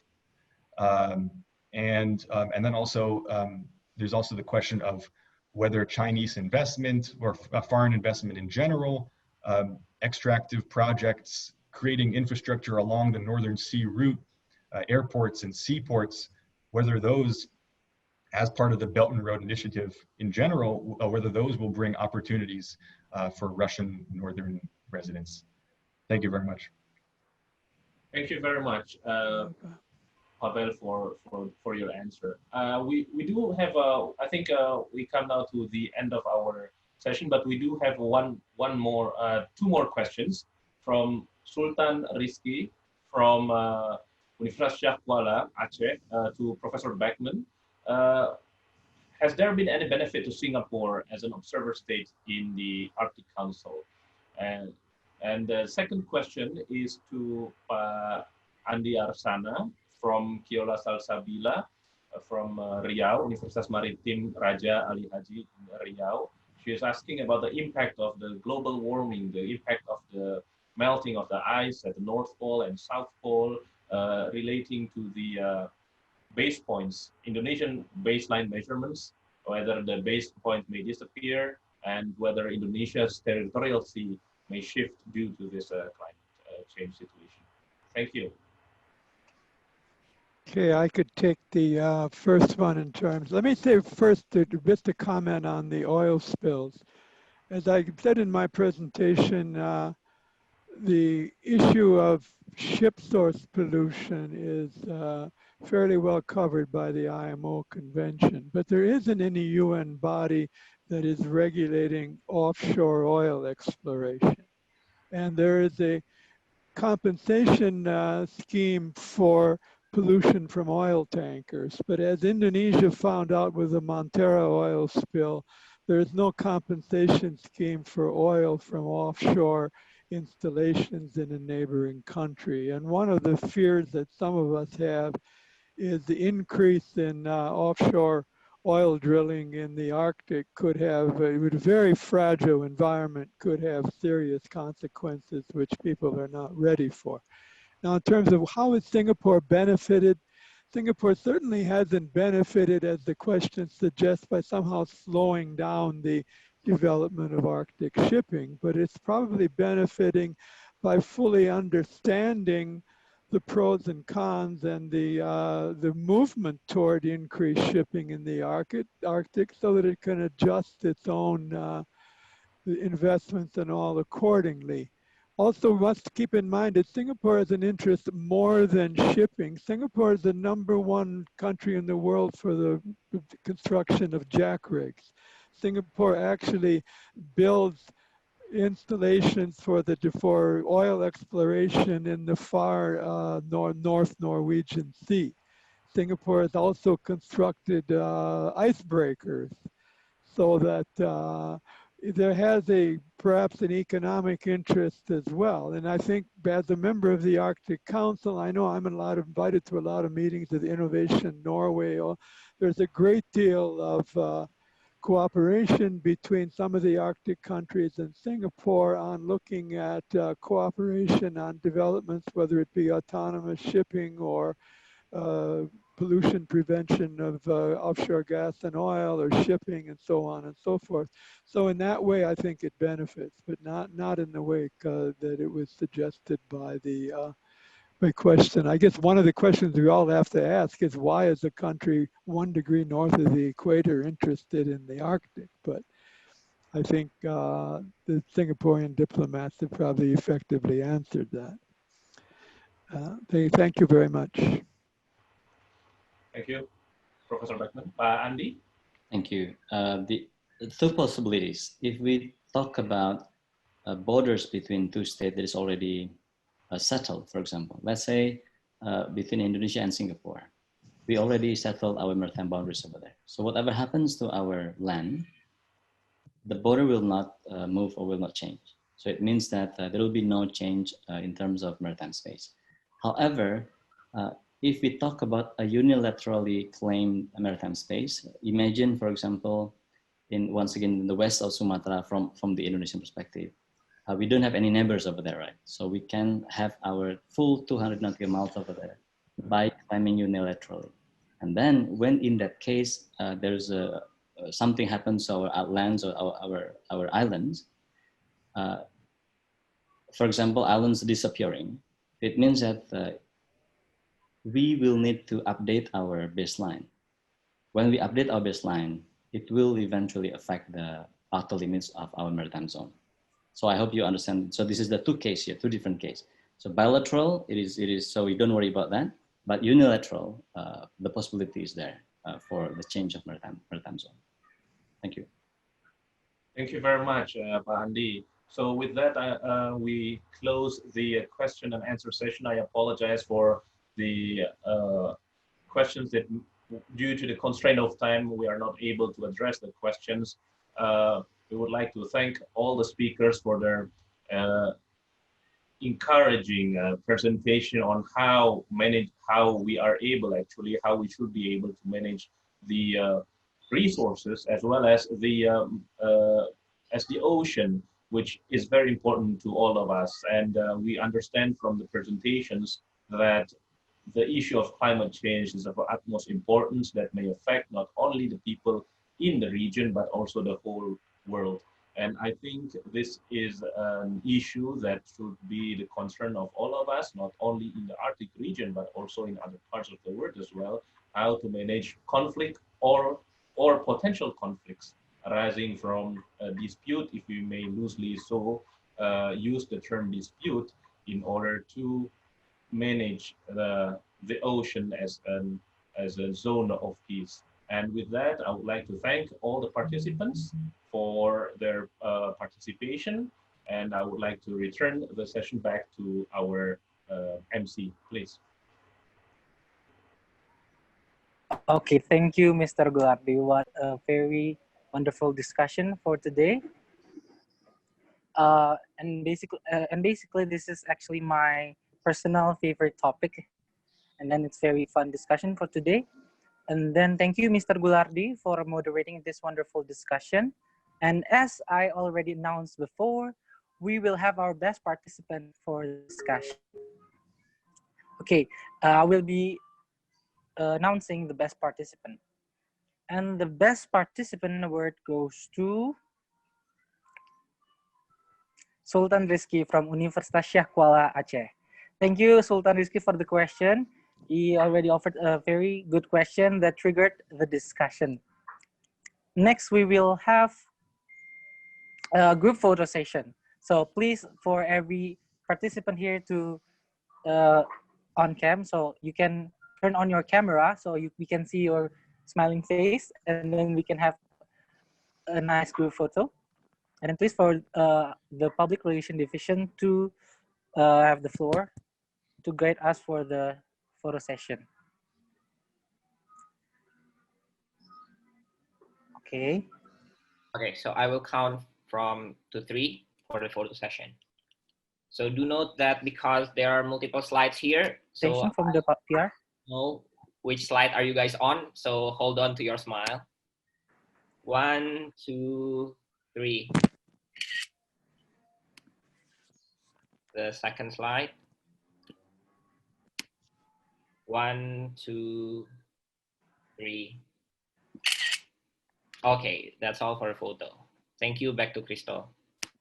Okay, thank you for the group photo session. But before we end our session, so we have some short message from the committee of FPCI UI. So maybe Elaine, you can have the floor.